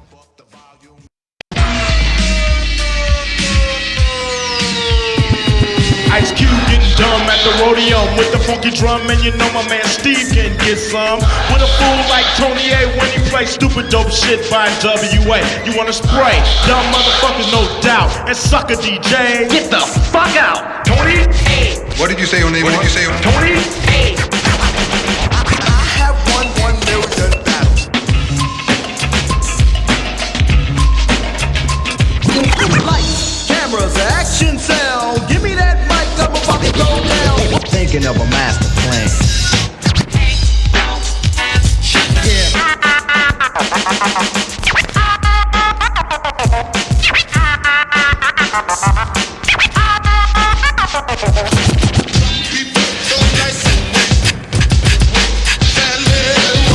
This story's funny.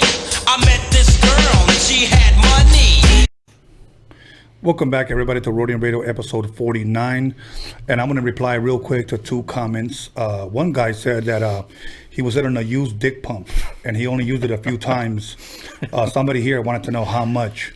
And then some guy said, hey, Tony A, where were you when Chicano rap was in its prime? Well, all depends on when you think it was in its prime, because I've been working with Chicano rappers all throughout the 90s. So before you open your mouth, do your homework, okay?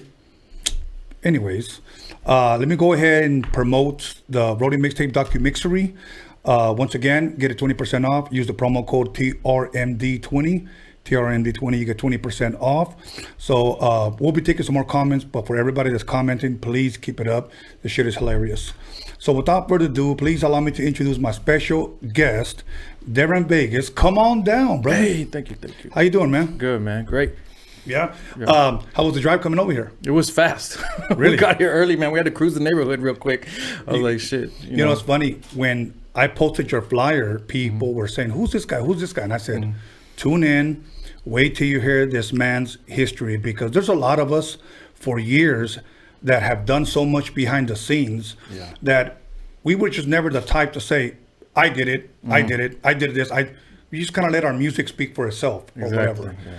And when we talked, I said, you need to share your story, man. You know, I think you need to let people know, come out, if you will, behind the curtain and pretty much share your contribution to this West Coast hip hop, or not just West Coast, but just hip hop in general. Yeah. So, but other than that, you know what? I usually like to break the ice by asking you, any good movies you've seen lately? God, it comes to a blank. You'd think I would have watched a whole bunch of them, but it seems like I'm just watching a bunch of bullshit on YouTube. And I've learned. I made like a banana freaking Foster's last night. I never really cook. I was bored at home, and I'm like, I'm gonna learn how to make some little desserts or some weird shit. You know what I mean? So I made that, and I made like some apple crumble shit. It was just fucking bomb, you know. Oh, okay. I never done shit like that in my life, but you know, we're all at home, we're with our families. I got little kids. I'm like, let me learn how to make some like little shit. But I wish I would have seen some good movies. It seemed like not a lot of good ones that came out lately. You know? I saw the last, you know, the Scorsese one was the last good one that I liked. Was that the Irishman? Yeah, the Irishman, yeah. So what did you think about that? I liked it. I mean, I know it was probably a little slow for some people and shit, but I just love dope, you know, somewhat real gangster movies like that. Exactly. You know what I mean? Like, Casino's my favorite movie of all time. Good. Mine happens to be Carlito's Way. Yeah, I love Carlito's Way. I've fucking seen it 1,000 times, dude. That, Donnie Brasco, all of those. Fucking Pachanga. Yeah. I love that dude. I wish I could get that fucking dude over here. Yeah. But, and other than that, I know this Corona shit is fucking things up, because I know you go to the gym. Yeah. You go to the gym. Yeah. So what have you been doing since there's no gym? Luckily I have a big backyard. Okay. And I got my sons out there. I have my sons doing burpees this morning. Okay. One of them's 4. He was doing burpees at 4 years old. So, you know, we run the backyard.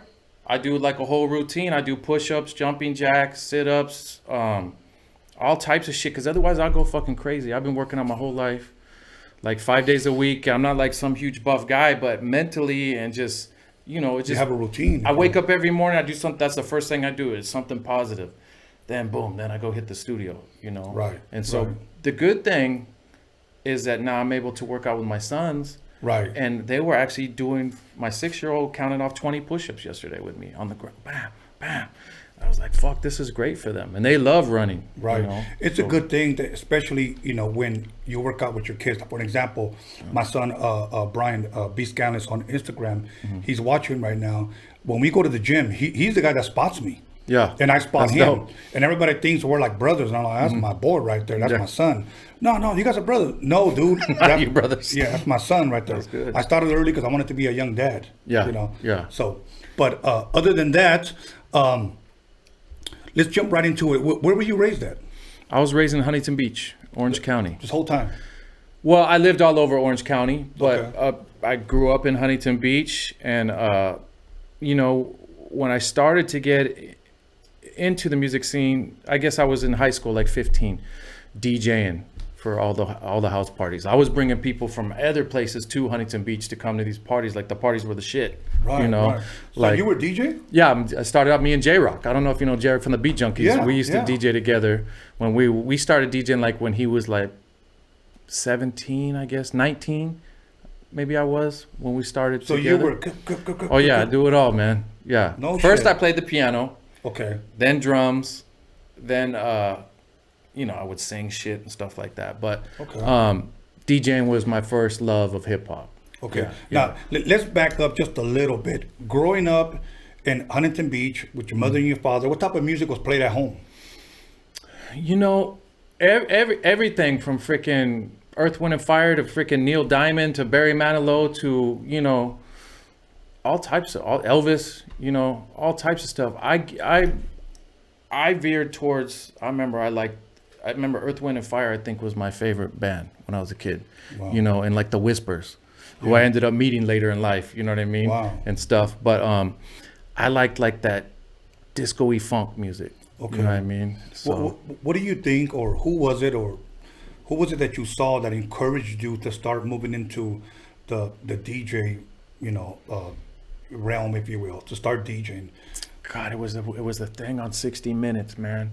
I just can't think of his name right now. Mixmaster Flash? Maybe, No, Grandmaster Flash. Grandmaster Flash. He was on 60 Minutes when I was a kid, and I saw him cutting with the record, you know. And I was like, holy shit. And I went and grabbed my parents' turntable and fucked it up. You know what I mean? I was like, oh man, how come it doesn't work like that? You know what I mean? You know, I wonder if it was the same one that I saw, because I shared that. It had to have been. And he turned around and he scratched behind his back. Yeah. That changed my, when I saw that, I said, that's what I want to do. The right same there. thing. Same thing. Yeah. And I had the opportunity in, I want to say 87, 88, to meet him and share with him that story. That's You dope. know, that I became a DJ because I saw him. Now, he was the first DJ that I seen scratch on TV, but the first DJ that I saw DJ in person was VIP's Calvin Anderson's brother, King Tim. Yeah. And then I was taken to me, well, I was taken to a whole other level when I was taught by DJ Joe Cooley. Oh, that he was the shit. Yeah, he was the shit. So, Cooley, hi. Yes. You know, I used to play all that shit. You know, Yeah. me and J-Rock would mix those records back then. Dope, you know? dope. So Yeah. at what age would you say you said, I want to start DJing, or I need some turntables, Mom and Dad, I need some turntables, or I need some gear, or My homeboy, Rick Alvarez, he's probably watching this. He grew up with the Baker Boys in Bakersfield. And Okay. he had moved to my hometown, and he would play me their tapes. We listened to the Roadium shit. Okay. And the Baker Boys stuff, right? And then Julio G, too. I Okay. think I heard some stuff from Julio G, and they all came to DJ with me one time when I was young. But when I heard that, he goes, hey, I know a guy from our high school. He's got the Mexican restaurant over there, Las Barcas, Dirty D. He's got turntables. I was like, well, fuck, take me over there. You know what I mean? Because I didn't have them. You know what I mean? Right, I didn't really, I didn't want to ask my parents, hey, can I get some turntables? I already was playing drums and piano and shit. And I went over there, and he had the Technique 1200s, and when you saw those 1200s, you were just like, holy shit, this is like the holy grail. Yes. This is the shit. And as soon as I touched them, I was like, it's time. That was like the first scratch. Hashim, I think it is, or something like that. It's kind of like a guitarist. The first thing he wants to play is Stairway to Heaven. Yeah. So I believe me, I'm familiar. When Steve YANO told me to cut it up in front of him, that was the first record that I got. Yeah. You know what I'm saying? So I understand that. Now, would you say you learned to get good, or would you say you were a fucking natural? I learned to get good, but I was a natural musician, drummer. Music was just in my blood. It was just, it came to me easier than some people, but I practiced every day. Once I would go to my buddies, I would show up there every day after school. His dad was like one of those, he was kind of scary. Sometimes he only spoke Spanish mainly, you know what I mean? His broken English. He'd come home from the restaurant and we'd be in the garage with the EVs bumping back then with the crates and the 1200s. Be like, what the fuck are these guys doing? You know what I mean? So, but I was over there constantly until I got my own turntables, and then then we started throwing parties and shit, and those parties were the shit back then. It's because now it's a different time. There's really no house parties like that. God, they were so fun, man. Back then, there was a flyer. You would give it to the girls. Hopefully, you're gonna be there. You're gonna go. Yeah. And you would hope that they would. Until the fucking cops came and broke it up. Yeah. Everybody would fucking take off. Yeah. But then you made your money by then and stuff, and you met the girls. Then you go. Exactly. Yeah. You could do what you got to do. Clap cheeks and all that. Yeah, but anyways, you started being a musician as a young kid. What inspired that? Did you come from a musical family? I think my grandma had played piano a little bit when she was younger and stuff, and one of my aunts on my mom's side, and so I asked for a Casio keyboard. I saw one like a Radio Shack. I was like, can I get this keyboard? I just started writing songs when I was like in the second grade, like full like chords, and then I took piano lessons, but my teachers would always tell me like, where are you on the music now? And I would have no idea because I was playing by ear. Yes. And they would get mad at me. Yes. Hey, you pay attention. But I actually started playing jazz and stuff when I was a kid, and like boogie woogie type shit. And I'd play. Actually, my dad took me to a couple bars and told me to get up on the piano, and I would go in there and play and stuff. And people tripped out. So that was, I just loved music ever since I was little. Yeah, I tried as a youngster to try to learn the piano, but I didn't have the fucking patience for it, man. Yeah. I didn't. The teacher would yell at me, and I would yell back. You know, don't fucking talk to me like that. You know, well, you're not getting it. They were brutal piano teachers, man. They were like, you know, there's always an older lady. Yes. Telling you, you know, she's like, she had the metronome thing going. She had the little ruler. Hey, pay attention. Yes. See, with me, I'm a slow learner, but I guarantee you, whatever I learn, I master. Yeah. And I'm set out to become the best dude in the room, but I'm going to take my time learning. Yeah. You know. Yeah. But I think I could have been one of those guys that possibly could have played by ear because I didn't want to read. You know? I would just tell them, show me. We just want to make songs. That's it. Bum, bum, bum, bum, bum, bum. Yeah. How do I do that? Yeah. You know, Yeah. but they don't teach like that. So now you were playing drums, obviously keyboards. Yeah. What were you better at the keyboards or the drums? I was good at both of them, to be honest with you. But I mean, there's kids that were way better than me. But you know, I wasn't the best like mechanical player or sightseeing player and stuff. But I just had the funk in me somehow. Right. I remember my buddy, we call him Buddha Man, Chris Davis. His dad was like in a funk band. They were like, I forget what state they came from. They had like a picture of them like running from a helicopter with all froze and stuff. And he used to take me to his dad has a studio in his garage with like the Juno 106s and shit. Right. And I would go in there and play with him, and he'd look at me like, hey man, you know, like, how do you know how to do that? We just started jamming, and it's just keyboards were always probably my first love, but drums, I'm glad I learned drums. Yeah. Because you know, we're in hip hop, the fucking drums, if the drums aren't banging, if people aren't bobbing their head like this, the song sucks. True. It's not going nowhere. True. You know. So now you tell me, you were with J-Rock. How come you never became a part of the Beat Junkies, or did you just decide to do your own thing? I decided to. Me and J-Rock were going to college. We're in the music program, Orange Coast College. I used to pick him up every day. We'd go to school, study music. We'd go back to his house and practice all day. While I had the keyboard, he would be on the tables. And, you know, J-Rock was the shit. Yeah. You know what I mean? At a young age, he was the shit. He had every record you can imagine at his house. So I was good at keyboards, and we were both good at DJing. He was a master at it already. Yeah. So I would say, you do that. I'll put the keyboards on the songs. We had a 4-track, and we started making beats. We had my homeboy Boudreaux Javier. He was a rapper. You know what I mean? So we started putting down things, and we got actually offered a record deal from Don Cornelius when we were like 19. No, Don Cornelius? Don Cornelius came down to Santa Ana in his Rolls Royce to give us our first record, guy. Soul Train. I was working on the Soul Train theme when I was 20 years old. With Melvin Davis was the bass player on the original Soul Train theme, and Shaka Khan's music director and bass player in the Pointer Sisters. He was guiding me and the band. Okay, so we're jumping a little bit too far ahead. Yeah, sorry. No, all good. Let's back up a little bit. How or why did Don Cornelius go over there?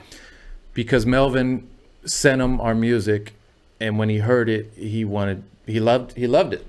And so and Melvin had the group O'Brien. I don't know if you remember them, or the funk group. So it was Melvin was the music behind O'Brien. So he trusted Melvin's intuition on working with us and stuff, and so he came down, like I said, in his Rolls Royce and offered us our first record deal. Then we went up to his office, me, J-Rock, and my homeboy Javier, and we didn't end up signing the deal because at that time they wanted all of publishing. Oh yeah. They wanted all of everything. It was like 7 points. You know, we didn't know shit about the music business. So what were they offering then? You know, I mean, they're saying they want to keep all the publishing, fame. So they're just saying, we'll put you out there, but we're keeping everything. Pretty much that's how record deals were when we were coming up. And you'll know, I mean, I know you went through crazy, you had to have, because every artist, I won't say they get fucked, but every artist goes through that. Yes, everybody. And my dad still has the Soul Train Records contract, you know. I remember when I went to go meet Don Cornelius at his office, the Whispers were there. One of the Whispers was in the office with them, and I was like, dude, I don't even know, dude. I used to fucking play your shit, like. Right. You're one of the reasons I'm doing this. Right. And he was like, oh man, I heard you guys get down. You know, and I just thought that was so like crazy. But we decided not to do the deal because we thought we'd get other deals. Right. Well, we didn't get another deal. Never came back. Never came around. And then he wanted to sign just the rapper at one point, and Javier, I think he was loyal to us, and he was like, nah, we're gonna get another deal somewhere else. Around what year was this? This is like early 90s, like 90, 91, fresh out of high school. Wow. So we put out our own record. We pressed up our own shit, went to the studio, called Orange County Bound. We were the first like rappers from Orange County to put down hip hop records. Okay. And the shit was playing everywhere. And what was your role in this group? The DJ, the producer? The producer, and me and J-Rock would DJ, I would produce, but we were both DJing too. Okay. So it was like, I don't know, whatever we felt like doing. Right. You know, because he was making beats too. Okay. We had an Insonic EPS. That was even before the MP. You know, before we had an MPC 60 and stuff. So everything was out of the Insonic. I remember my friend Yeah. used to have an Insonic. He didn't have the SB12. I had the SB12. Yeah. He had the Insonic. We didn't could afford a SB12 yet. I know. You know. I mean, even from back then, that fucking price was about between $2,000 and $2,500. Oh, it was fucking bang. Yeah, it was ridiculous. And even now, you look online, some people know what they're worth, and you only get 10-second sampling time, and they want like fucking $5,000. Yeah. You know, it's like, calm the fuck down, dude. We would have Seriously? we almost signed just so we could get in the big studios, because you know, at that time, studio, it was $1,000 a day, Yes. $1,200 a day just to go in and work on a song. Yes. So we almost would. That's why people would sign, because the records companies would say, "Hey, listen, we're going to get you in the best studios. You're going to get your equipment and all that stuff." You know, little did the artists know, when the records start selling and they start blowing up, they got to fake it, because they got to act like they got money, but really they're broke. What was the name of the group? It was Simply Rhythm. Then it was Funkadelic Concepts. Okay. Is what we call it. And the Orange County Bound record, like I seen it on YouTube, and I was like, fuck, that's a trip. People had it, and I had a lot of people hit me about that record. Like, damn, dog, you know, you guys, when I first heard your guys' shit, we were like open up for Mellow Man Ace and Kid Frost and shit like that. Dope. But we were the only ones from Orange County repping Orange County. Right. Because there was other guys from Orange County, but they were told to rep Compton. Because Really? Compton was the shit. Right. When NWA came out, all of a sudden, everybody's from Compton. That is true. That is true. Now, I know some people are going to get mad at me for saying this, okay? First of all, let me say this. I moved out of Compton when I was 9 years old. My parents came from Mexico to Compton. From Compton, we moved here to Wilmington. I'm 52 now. I've been here for many, many years. We moved out of Compton when I was 9. I'm not going to claim Compton if I was raised here, okay? I've known dudes that moved out of Compton when they were 7, and they lived somewhere else. I won't say where. Compton. Claiming Compton. I'm like, calm the fuck down, dude. You know? But that's what they want to do. Anyways, whatever. After that, what came next for you? I started a record label called Kilocalorie Records. I put it together with my homeboy Uni and Chill from Compton's Most Wanted. Okay. You know, somehow I linked up with Compton Cats, because you know Compton was the hottest. That was the hottest shit in hip hop on the West Coast, was stuff coming out of Compton. When I heard NWA's first record, of course, that's when I really flipped out. When I heard Dope Man, I was like, oh fuck, I got to be a part of this somehow. Of course, that was like the rawest shit ever. That was the rawest fucking shit ever. When I heard that, it changed my life. Yeah, same here. You know, and so we put together a record label. California Organization was the name of our group. Okay. So it was me and our clique from Orange County, which was the same guys, and a couple more added: DJ Raw, Shagman, Big Time, Boogeyman, 5150. I got to shout them out. These guys were super dope. Yeah. And then Chill from CMW, 8 came on the record with us, and we got Trady on the record before he was really, you know, big time yet, you know, and put out. I went and shopped a deal. We got a distribution deal with Raging Bull Records at the time. Okay. Joe Isgro.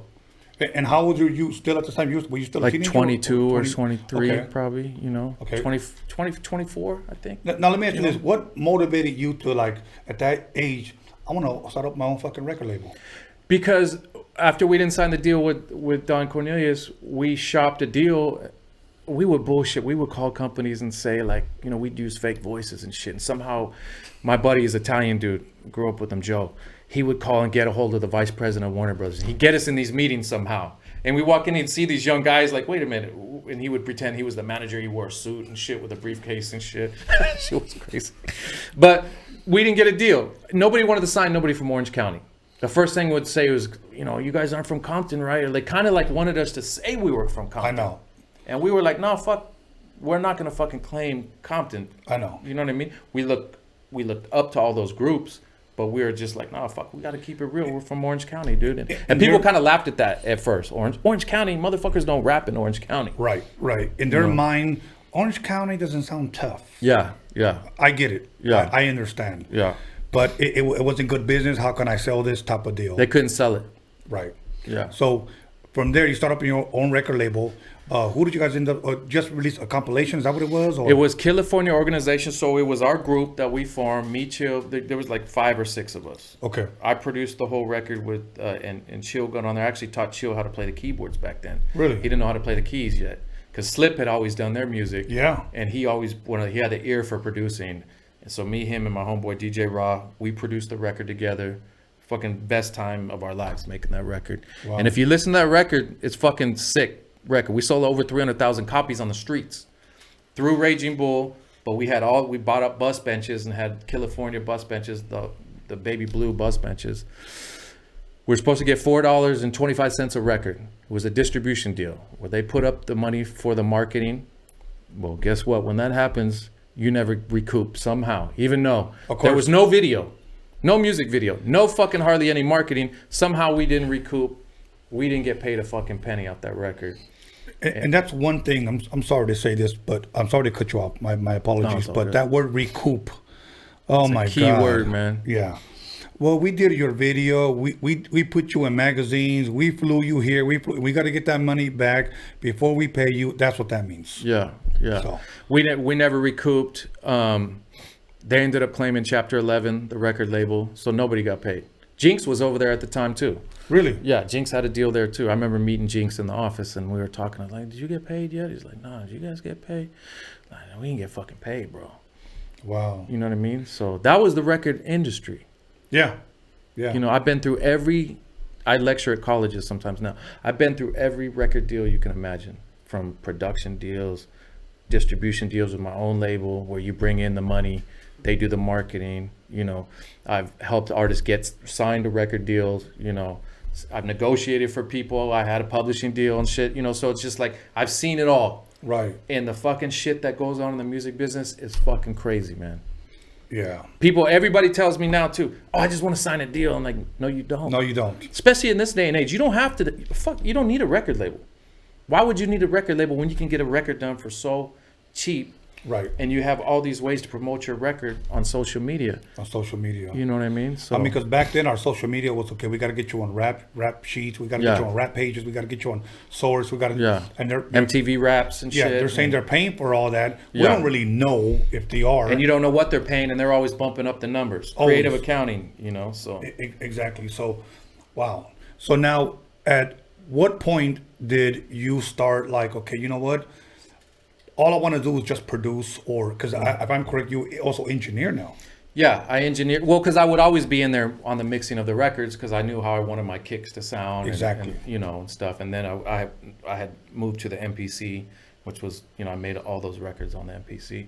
I would be on the mix. I had to be on the mix sessions because, you know, a lot of the engineers back then, hip hop wasn't that, it was big, but a lot of guys didn't know how to engineer hip hop yet. You're right. There were rock engineers that were in there with us, so they would give us the technical advice, and I would be like, man, let's fucking turn the kick up, put some compression on that kick, and turn up that 808.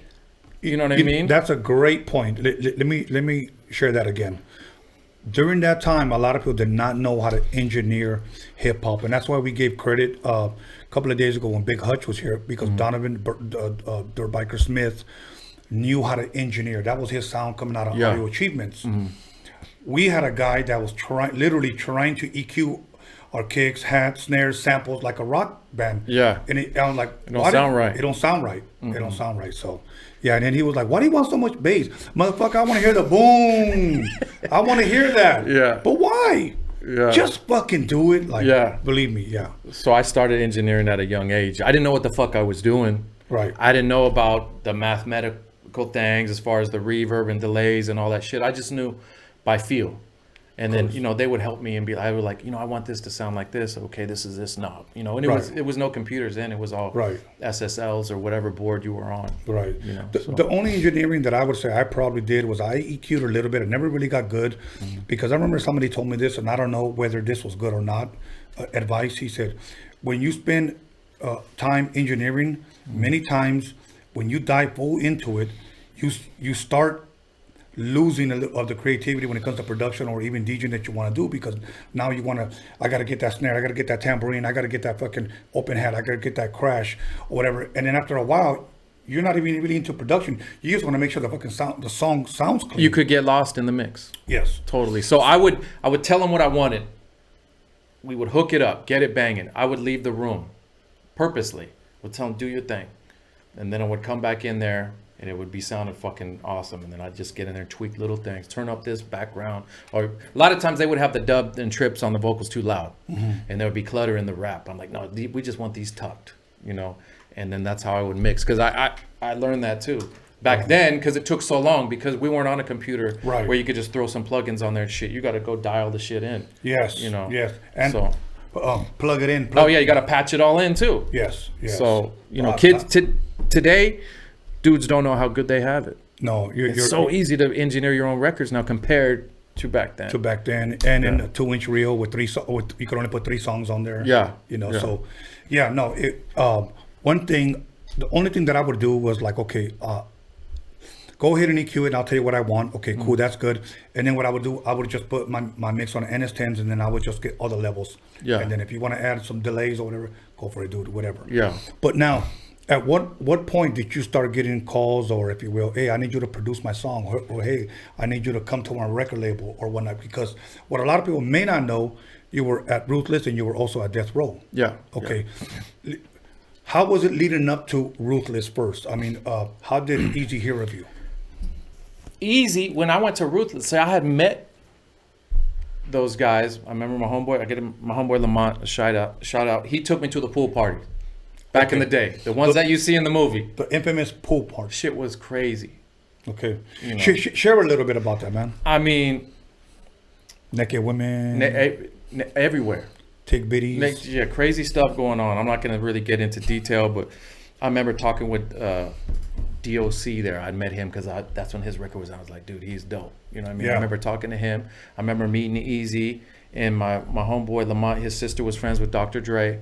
So we met everybody, but everybody was partying. You know, it wasn't like, I just want, you know, I was just stoked to be around all this stuff. Right. You know what I mean? So I got introduced at that time, but no, they didn't even know I did music or anything. You know what I mean? I was just like the dude, like hanging out. Like I couldn't believe what the fuck was going on. The shit was crazy, dude. Like, you know. So after we didn't get paid from the California shit, I quit music because it broke my heart. Wow. I was just destroyed because we were supposed to get rich out there. You know, not rich, but you know, I couldn't believe we didn't get paid. Right. Everybody started arguing. All and the you knew artists how were much mad. it was moving. I knew. You know. I was back working in like in the freezers in the grocery stores and shit for a sales company. I hated it. Right. And I would hear shit on the radio. I'm like, man, I'm better than that. Fuck this. I got to do music, man. It's like I try to run from it. I've done it a few times in my career. Me too. You know, and I just couldn't run from it no more. I started making beats, and I was making beats with my homeboy Dave Knight in his garage in Anaheim. What were you using at that time? An MPC and like rolling keyboards. Okay. And stuff. And we had a board in there and shit. We'd be in there. His mom would be in there doing clothes, doing the laundry, and it should be hot as fuck in there because the dryer would be on and shit in the summertime. Right. Big C Style from the Dog Pound somehow heard about us making beats in this garage and that the beats were dope. Right. He came down there and he brought Snoop Dogg down to the studio. This is when Snoop already came out with the Chronic. So they're the hottest shit in the world. Right. Big C Style, I don't know, a lot of people don't know him. He started the Dog Pound. He was like Snoop's right-hand man back then. Started the whole Long Beach thing, you know. Trade E was always with them back then. They heard this is like right around the same time, right before the Ruthless thing too. So, because I went to Ruthless a little bit later with Bone. So they heard the beats, took it up to Death Row. I got a call one day from Snoop Dogg on the phone, and I thought it was a crank call. He was like, yo, did you make this beat? And I was like, who is this? Like, this is Snoop. I'm like, shut the fuck up, man. I was living in Santa Ana with my friends, you know what I mean, making beats every day, and I hung up on him. Right? Oh, shit. I fucking thought it was bullshit. I'm like, what the fuck is Snoop Dogg calling me for? You know what I mean? Big C Style calls me, hey, cuz, you know, that's how he talked. His voice was kind of scratchy like that. He's like, hey, that is Snoop, you idiot. You know what I mean? We're up here at Can-Am. You made this beat, right? And I remember he played the beat. I'm like, yeah. He's like, get your ass up here. you know, so I drove from Santa Ana. I called a couple of the homies, and we freaking headed up to Can-Am. I walked in the studio up there, and I walk in, I see in one room is DJ Quick and Ice Cube working together, and Lady of Rage was in there too. And, you know, plus, you know, when you walk down those halls, it's all secured, blood's everywhere. You know what I mean? Just like running the show. I go to the back room, I meet Dr. Dre, because when I walk back there, I just hear this as I'm walking through the halls, and then I realize that that's my beat playing in there, right? And that's where I want you to press pause. Okay. And we're going to come back. All right. All right, everybody. Once again, it's getting really good. It's getting nice and wet up in here. So once again, go ahead and call somebody, text somebody, and since we're taking it back, make sure you page somebody, okay? And let them know that Darren Vegas is in the motherfucking building. Not to be confused with Las Vegas. All right? We'll be back 10 minutes. Go take a shit. Get a Modelo and come back. Yeah.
is how I see it. Tony A chilling at the Roadium with my homeboy Steve.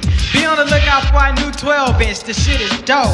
Yo, I like to say what's up to my homeboy Dre, my homeboy Prince of Jazz, and the girls with the big ol' ass. So Trip, I'm about to bust one more time to let y'all niggas know just what's on my mind. In the morning, police at my door. Fresh to be this week across my bathroom floor. Out my back window, I make my escape. Didn't even get a chance to grab my old school tape. Mad with no music, but happy cause free. And the street to a player is the place to be. Got a knot in my pocket weighing at least a gram. Hey Tony, drop that. What bass? I bet. My name is the Croft, the C-R-A-W-F-O-R-D, the poet high C. Tony A, the wizard, just as cool as a lizard. Thinking out his tongue, stabbing pussy like a lizard. Oops, I'm sorry, homie, I didn't mean to say that. Steve is in the house. Come on, won't you play that funky dope beat? You know you gotta throw me some Stanless ass Croft coming straight from the Roadium. You are now about to witness Tony A. Get funky. Tell them where you from. You don't think how I'm living, well, fuck you. Cool on a Saturday night in LA. Yo, feeling kinda funky. Stop what you're doing, cause I'm about to ruin the image and the style that you used to. What the hell are you looking for? Can a young man make money anymore? Wear my jeans and like freaking on the floor? Or is it my job to make sure I'm poor? Disruption, disorder, will nourish, not justify. Those that live at the FBI, look at mama's baby. Yo, right about now, Dr. Dre is in effect. Cold tearing shit up with my man Steve at the Roadium swap meet. And we here to lay it on the line. To all them sucker niggas out there claiming our tapes and shit, we just got one thing to say. Live at your point, your ass is mine. Live at your point, your ass is mine. Live at your point, your ass is mine. Yeah! Now my name is Dr. Dre. Now my name is Dr. Dre. Now my name is Dr. Dre. Now my name is Dr. Dre.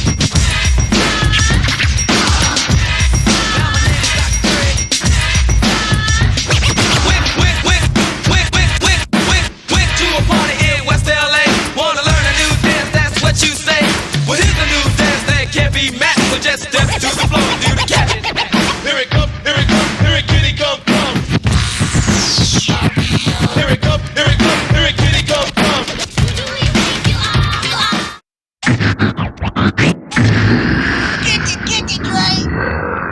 Just do 1 2 1 2. Right about now, Easy E and Dr. Dre's in the motherfucking house. Times are getting crazy, it's really hard to choose it. The Roadium's a spot to get funky, fresh music. Easy motherfucking E and my homeboy Dr. Dre. MC Ren is in effect, and you know we don't play.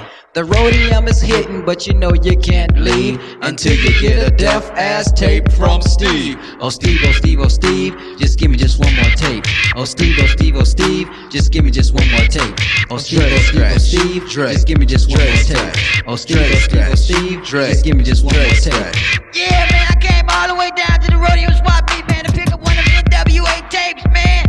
And I talked to homeboy Steve down there, man, and he said I'm fresh out of tapes, man. How the fuck you fresh out of tapes, man? He said cause they selling like hotcakes and shit, man. Got my man going down. Hey, Mom, what's for dinner?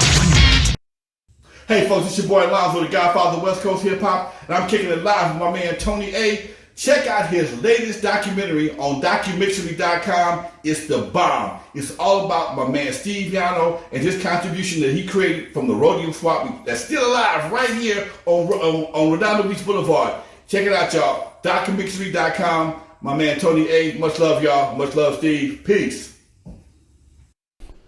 Welcome back, everybody, to Roadium Radio episode 49, and I am your host, Tony A. the Wizard, and we just bust open this michelada, and we brought out the tequila. We're gonna sip on this shit, and but all you guys that were asking about the dick pump, it's already been sold.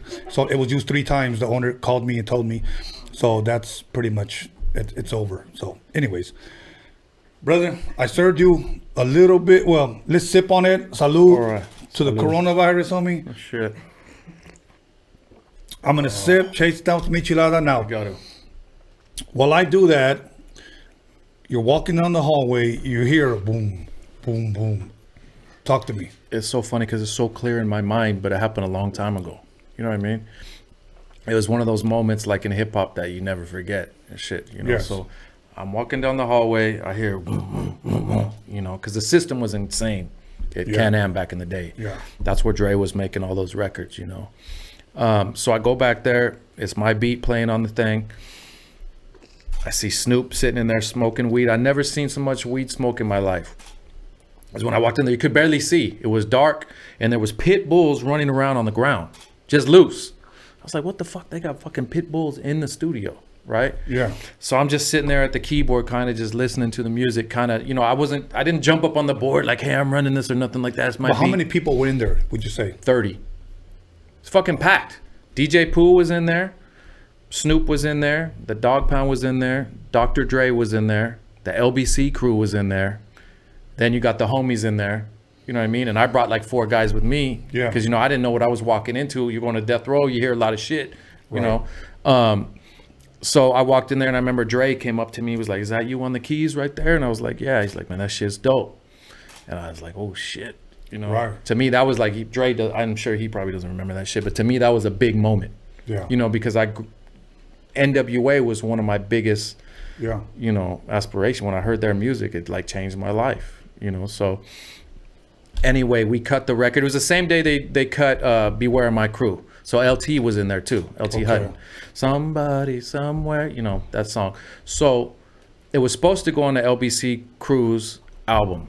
Okay. That's what we were working on. Snoop was rapping on the beat I did too. He did the hook. Just dipping in my low, maybe a 6-4, but I don't really know. So it was that's the name of the song, was Dipping So in My did Low. you know you were gonna go there to record, or did you? I didn't know. think- C-Style just said, dude, get the fuck up here. They're about to rap on your record. You know what I mean? You made this beat, right? And I was Oh, like, okay. yeah. So I went up there and we cut the record. So, Wow.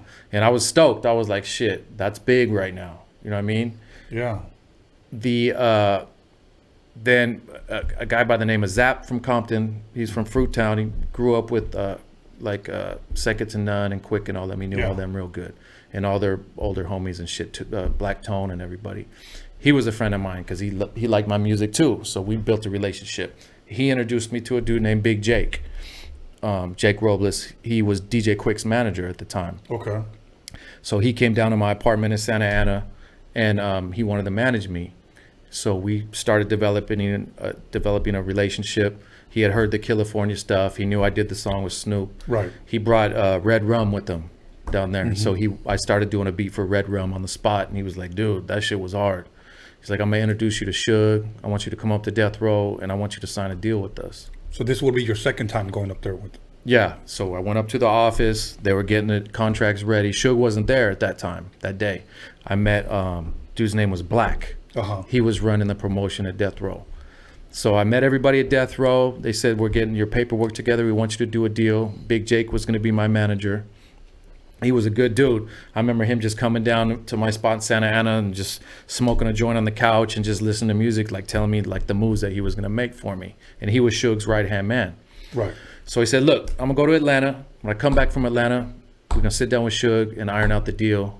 You know, we're going to start making records, you know. This is when Death Row is the biggest, you know. This is right before the Dogfather album. This is after the Chronic and Doggy Style. Right. So I was super excited, right? Yeah. So he goes to Atlanta.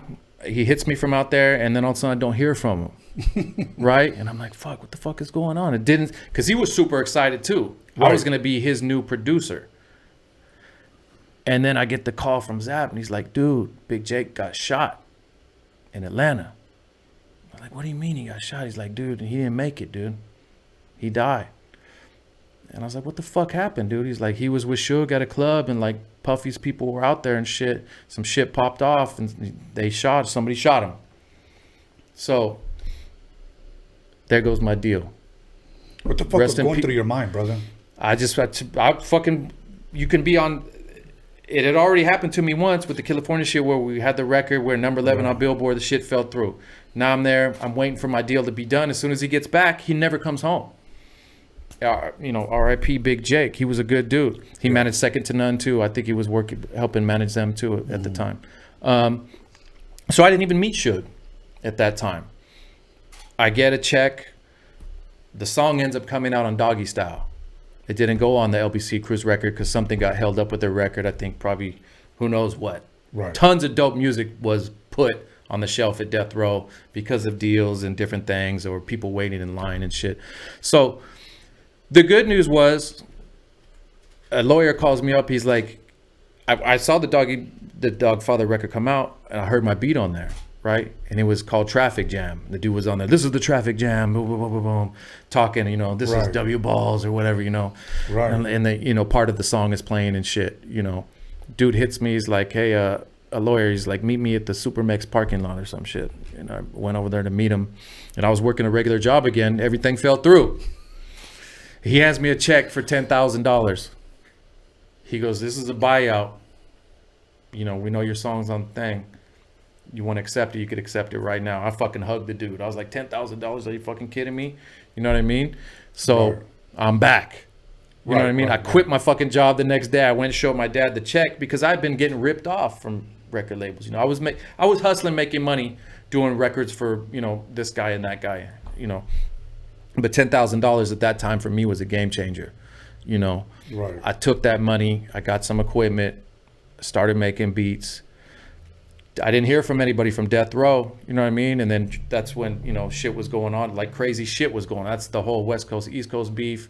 Tupac went over there. I would have been there when Pac was there.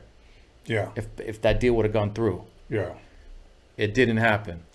I started making a beat for Bone Thugs before I even knew him. And I was like, I'm How gonna did get that happen? I'm in my apartment and I'm just like, I was listening to their music and I'm like, dude, these dudes are so dope. Like cutting edge shit, like got their own style, which was hard to do. They came in with their own style in the rap game. Right. Nobody sounded like Bone. Nobody was singing on records like Bone was. You had Domino, he had his style, but Bone was flipping. They came with that whole style. Yeah. You know? And so I started working on a beat and a couple beats and I said, somehow I'm gonna get this to Bone Thugs. I've never seen him a day in my life. Then I'm hanging out with my boys, the Booyah Tribe. Right, You know? right here from the city of Carson. Yeah, good friends of mine. The club that me and J-Rock DJ'd, that was their stomping grounds. 5902. Shout out to my homeboy, Tony Verdugo. Okay. He now runs Crazy Girls in Hollywood. Was it ever called, what was the name of the club again? 5902. It was everybody played there. No Doubt, Korn, Kid Frost. I'm trying to remember if we called it 902. It was yeah. Yeah. Me and J-Rock were the like in-house DJs there. Okay. So the Booyah Tribe, we became good friends and shit, you know. There was some bad motherfuckers. Yeah. You know. A lot of shit would go down and I seen the craziest fights of my life with those guys. They never started shit. Right. Yeah. Great guys. They had offices up in Hollywood and I was up there with Cobra and Monster one day and Lazy Bones' right-hand man was in the studio next door. Uh-huh. So there's like, let me introduce you to him. You know what I mean? So he comes in, his name was Gold. And he hears my beats. He's like, fuck, man. He was from Cleveland. He's like, dude, you got some dope shit. What are you doing tonight? I go, why? He goes, because Lazy and Busy and them, they're in the studio working on their new record, Resurrection. I'm like, all right. He's like, come to the studio and bring those beats. So I go up to the studio. It's Busy, Flesh, and Lazy. Crazy and Wish weren't there. And I play the beats that I wanted them to hear. Right. Yeah. The Righteous Ones was the name of the song, the name of the beat. You know, that before they rapped on it. So I played them. And I just remember them dudes going fucking crazy, dude. Like, I remember we're in the kitchen in the studio and they're just bumping the shit in there, right? And I remember Busy jumped on top of the fucking table in the kitchen and started going, ba-da-ba-ba-ba-ba-ba. He just started rapping like crazy, like going off. I was like, oh, this is good. Right. You know? Right. I remember he picked up a fucking chair and threw it across the kitchen, dude. What the fuck was that for? He's just fucking hyped, dude. He was just fucking going crazy. He was pretty wild back then. Yeah, that's some rock star shit, huh? Yeah, and Lazy's laughing and shit, and then he starts rapping. Then Flesh could fucking rap his ass off too. He started rapping on it. Right. And I played him a few beats. They're like, man, we want all these beats. You know what I mean? They're like, we're fucking with them for sure. You know what I mean? So let us jump on them. You know what I mean? So we cut the records. Long story short, came out on the album. I had 2 songs on the album because I came in towards the end. Of the record. Shit debuted #1. Right off the bat. What songs were these? Do you remember the names? The Righteous Ones and One Night Stand. And on what albums were these again? The Bone Thugs and Harmony Resurrection. So, #1 on Billboard. Life changing. You know what I mean? I was getting paid good money for beats. You know, back then you weren't getting less than $5,000 a song up front, right? For when they picked the songs. And let's be honest, even $5,000 and $10,000 a lot was good, but with the amount of money that they were making, oh yeah, and then buying you out, oh yeah, you know. But it wasn't a buyout. Okay. This time, I learned. I was Right. like, I'm not. I want my publishing, and I want 3 points a song, which was standard. 3 points ain't shit. Right, When you of course. break it down, I can tell people, I can teach people what points are and why it's a terrible system for producers. Because back then, artists would maybe get 12 points a record. A producer would get 3 points off of their 12 We got points, 12 points. minus recoupment, which is 0. Yeah. Because there's no recoupment. The shit went fucking platinum. Million copies out the get, like fast as fuck. I think the first week was like a few 100,000, you know. So, but I did get my publishing, and I didn't know how much publishing was. I never got a publishing check. And one of my boys, he worked at Ruthless. His name was Homicide. He wrote with Eazy-E, and he hit me. He's like, "Hey, I can collect that money for you." You know what I mean? And his name wasn't Homicide for no reason. You know what I mean? He's like, right. I was like, yeah, well, because nobody sent me a check yet. He's like, dude, you're owed money. And like, shit, well, go get it and I'll give you a percentage. He's like, cool, that's what I wanted to hear. He called me that night. He's like, look, I got a check for $47,000 for you right now. This is your first check. I was like, what? Are you fucking bullshitting me, dude? Don't bullshit me. He's like, dude, it's right here. Come get this shit. And I remember I called a limo and fucking took a limo up there. Me and my homeboy were shooting craps in the back of the limo. I'm like, for real? Well, yeah, because it was like traffic time. I'm like, I don't want to fucking drive up there in traffic and shit. I'm like, I'm about to get $50,000. I might as well take a limo, you know? You're right in style. Yeah. We went from the studio. I went and got my first check, and that was like life changing at the time. Dope. Yeah. Now, at what point did you explain to us about Ruthless and Death Row? Who did you sign with first, or who did you? So I never signed to Ruthless. I was independent. So I ended up cutting those records. Okay. Then I worked on Lazy's solo record there. Okay. Which was another 5 songs, which was like they paid me for those and stuff, and that shit was like on Soul Train. He performing my music on Soul Train and shit, which was a trip after I don't sign to Don, but then later my songs are on Soul Train. You know what I mean? Did you ever record any of Auto Treatments? No, we were at the studio off Wilcox. I can't remember. That's where Bone did all their stuff after the first album. Right. I just can't think of it. My boy Aaron, he was an engineer. He engineered all their stuff, and DJ Unique was in there all the time. Yeah. Yeah. No, it wasn't Skip Sailors, because I did the Tupac records there. But so anyway, I ended up cutting Busy's solo record. Then I ended up doing the Mo Thugs record, which we did at a different label at Koch Records, which is now E1, and that was like their first big rap record. You know, and then I did Busy's whole solo album, The Gift. Like, I think I did 10 songs out of 12 on that album, and that was at another label. You ever meet Eazy? I just met him at the pool party. Okay. Eazy was gone by this time. This is the year 2000. Okay. So, I'm dealing with Tamika directly, and she was cutting my checks there. How was the relationship with her as far as? To be honest with you, the relationship with her was cool. I did the music. She said we want it, and she cut my checks just like she said she would, and it got handled good. My meetings were directly with her. Okay. So I wasn't meeting with like an A&R person and shit like that. Never liked dealing with A&R people. No. You know. Why do you think? Okay, and I'm just telling you what people have told me. Yeah. Why do you think that people say, "Oh, Tamika's the devil"? Have you heard those stories? Yeah, no, because I was around Bone all the time, and at that time we did 20 songs together, plus other songs that didn't come out, which I wish I had copies of, but I don't know where they are. You know. Okay. They weren't getting paid what they were supposed to get paid, just like any artist in the record business at that time. Right. They were the biggest fucking rap group in the world right then. Right. You know what I mean? Bro, you're good. No, I'm still good. I'm just sipping it. But and I remember Busy was really pissed. He's like, fuck that. I'm not going to shows or nothing. You know what I mean? We're not getting paid. Well, we're supposed to be getting paid. Those dudes are superstars. They sold 30 million records. Exactly. And struggling maybe? I don't know if they were trying to know, how much money they had or not, but I can guarantee you this, they were not as happy as they should have been. You know what I mean? They should have been super rich at that time. Yeah. 30 million records. 30 million records. Yeah. It's you know, it's $17 a record. You take the wholesale on that, maybe it's $10 is what the company nets. You know, that's $30 million. Yeah. 30 million times 10, that's $300 million. They're making, dude, the rap game makes so much money, and for the artists not to get paid, I know. I never got paid my points off that record because they told me they didn't recoup. So that shows how bad their deal was. Yeah. And that shit ended up selling 2 or 3 million records. Then I had a song on the greatest hits, Bone Thugs Harmony's greatest hits too. So it ended up being like 21 songs with them.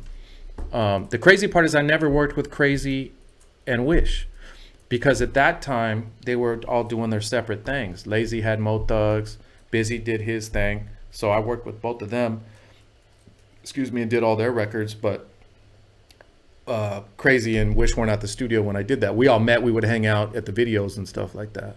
Okay. But so anyway, that was life changing. Bought my first house off the records and stuff. So I was happy. You know, I knew I wasn't getting what I was supposed to get, but then I'm getting checks for, you know, 40, 50,000 at a time, sometimes 20,000, you know, plus getting paid up front. You know, I'm the only reason I'm saying these numbers is people can see what other producers and artists, they could see what the record business was paying. And, you know, there was guys getting a lot more than me. Right. You know what I mean? That was my first #1 record, first time platinum. So then Suge and them hear about me again. And now Suge's in prison. This is after Pac died, and he's in Mule Creek prison. Okay.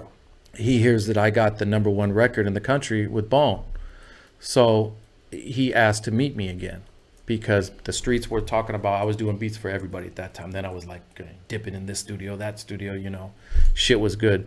So, but I couldn't get a proper deal at a record label because it seemed like the only 2 record labels on the West Coast that were dealing with gangster shit and dope hip hop. There's only a couple of them. You had Priority, you had Ruthless and Death Row. Ruthless and Death Row were some of the biggest. Then you had a couple other ones too that were doing it. But right. You know, if you go to Warner Brothers or something like that, they're not signing acts anymore, rap acts, because Pocket got killed. The whole East Coast West Coast beef jumped off, so they were afraid of that shit.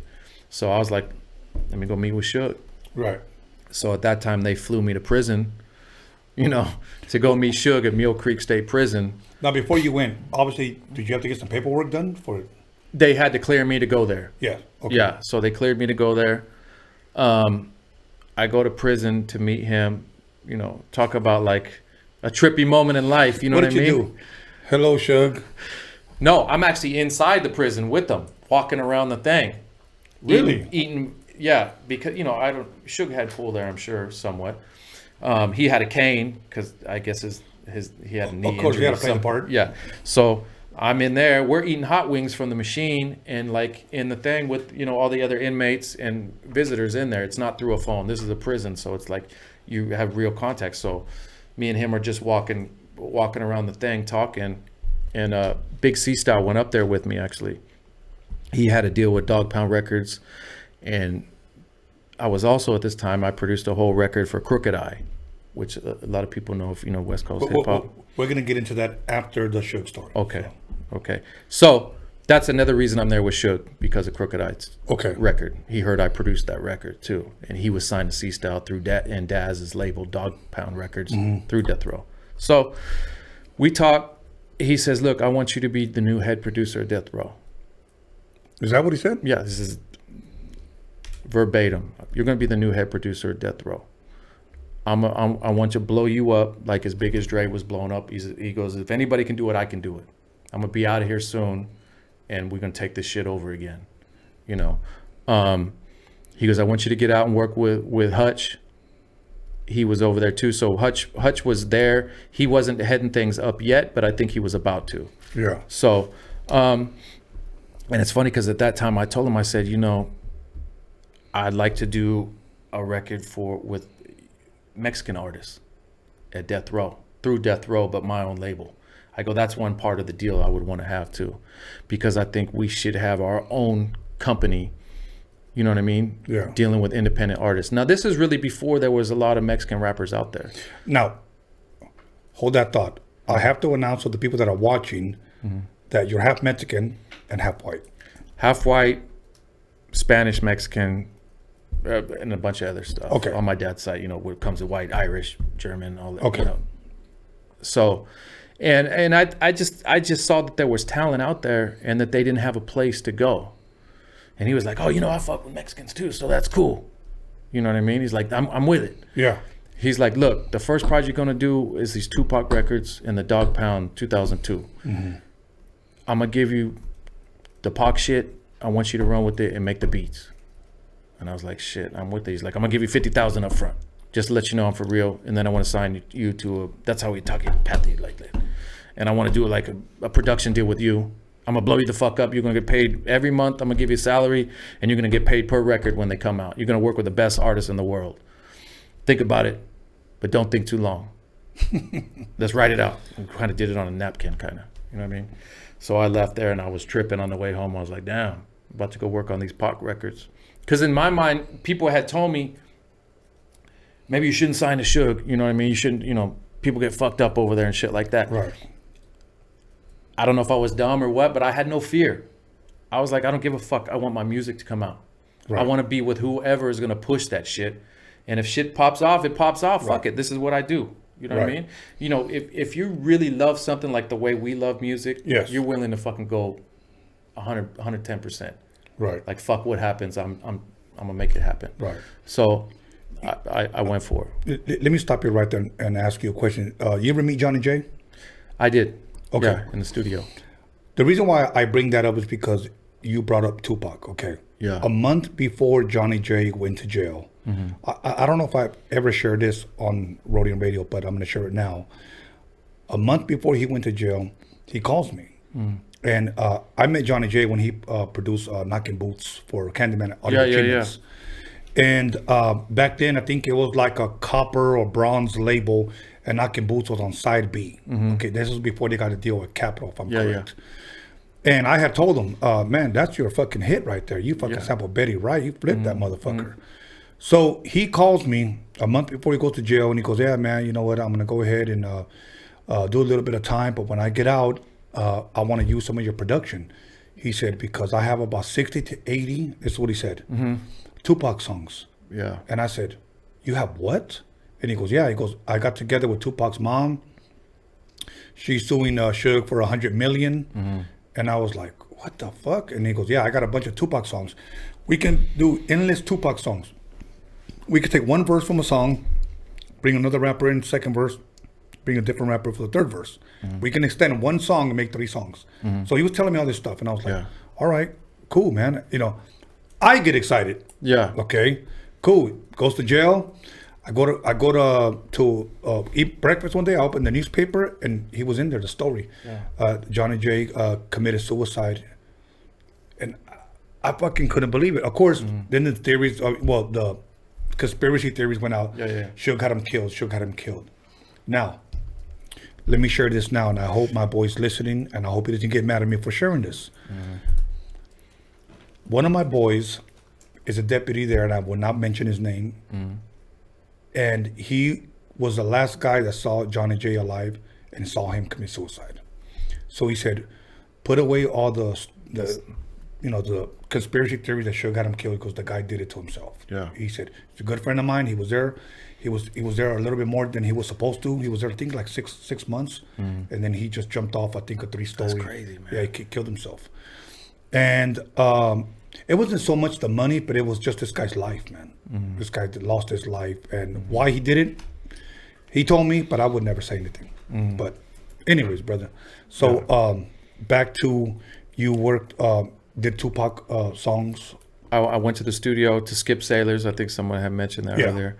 So I'm with Monster from the Booyah Tribe. I brought him with me because he's a dope-ass guitar player and bass player and one of my best friends. So a dude shows up at the studio in an all-black suit with a briefcase handcuffed to his hand. What the fuck is that? Okay, so I'm about to tell you what it is. He's strapped, you know what I mean? and I got one of my guys there with me, and he's always strapped because, you know, this is the hip-hop game back then. Right, you know right. what I mean? So he shows up, and I'm like, dude, he looked like Men in Black or something like that. You know what I mean? And I'm like, what is that? He's like, those are the reels. You know what I mean? And I didn't realize at that time how much those reels were worth. Right. So these are Tupac's acapellas on these Right. reels. Now, this album that we did went 4 times platinum. Now you take that times $10 a piece, that's, $40 million. So now you know why it was handcuffed to his arm. But it didn't hit me at the time. But when I saw that, I'm like, this is some serious shit. I better not fuck up. And these were 2-inch? There's a 2-inch reels. Wow. Yeah. So he puts up the reels. I walk in the room. Hutch is in there. Right. He's on the mixing boards and stuff. And I say, let's put up the vocals. And he puts up the vocals for Happy Home. And I start making the beat. As soon as I hear it, I'm tripping out. I'm like, just pump his acapella for me. Let me just feel this shit. And it was kind of a trippy feeling, I know. And I just started making the beat, and Monster started playing the guitar, and we started writing the songs, and we ended up doing 2 songs that night, Why You Want to Turn on Me and Happy Home. Then we brought singers in, and Crooked Eye, my boy Jim Gedham, came in there and worked on the song with us, and I helped write the hooks for him and stuff, and brought the singers in. Let me ask you this question for me. For people this generation doesn't know what a 2-inch is, you put it on pretty much. You fit about 3 songs, 15 minutes. Yeah. You got the acapellas. Mm-hmm. You press play and you hear Tupac talk. Yeah. How did that shit feel, man? It was the craziest feeling in the world. It was almost like mystical, like just sitting in there. I asked them, they turned the lights kind of low and we just kind of listened to this shit. And I was like, right away, I'm hearing drums in my head, especially the Why You Want to Turn on Me. I'm hearing that hook in my head, and I hear his rapping because he's so aggressive. His raps are so dope, so it was just a crazy feeling. But me as a drummer, I'm hearing what the drum should go like first, when usually I'll write keyboards first. Right. But with his vocals, I did the drums first. I remember doing that. Wow. But it was just it was a dope feeling, What did you I use was honored. Yes. What did you use to make those beats? MPC 3000. Okay. And I forget what keyboard it was at the Trinity, I think. Okay. The reason why I bring that up, because there's a lot of people that want to know, like me, we're, if you will, studio geeks. We want to know, what did you use? Yeah, you know what I'm saying? Somebody had commented, oh, he's probably one of those laptop producers. First of all, shut the fuck up if you don't know, okay? This man's kicking history. So other than that... there was no laptop producing at this time. Yeah, exactly. Yeah. But a lot of people like to talk out of their ass, you know, and that's why I always say, make sure you tune in before you fucking talk, okay?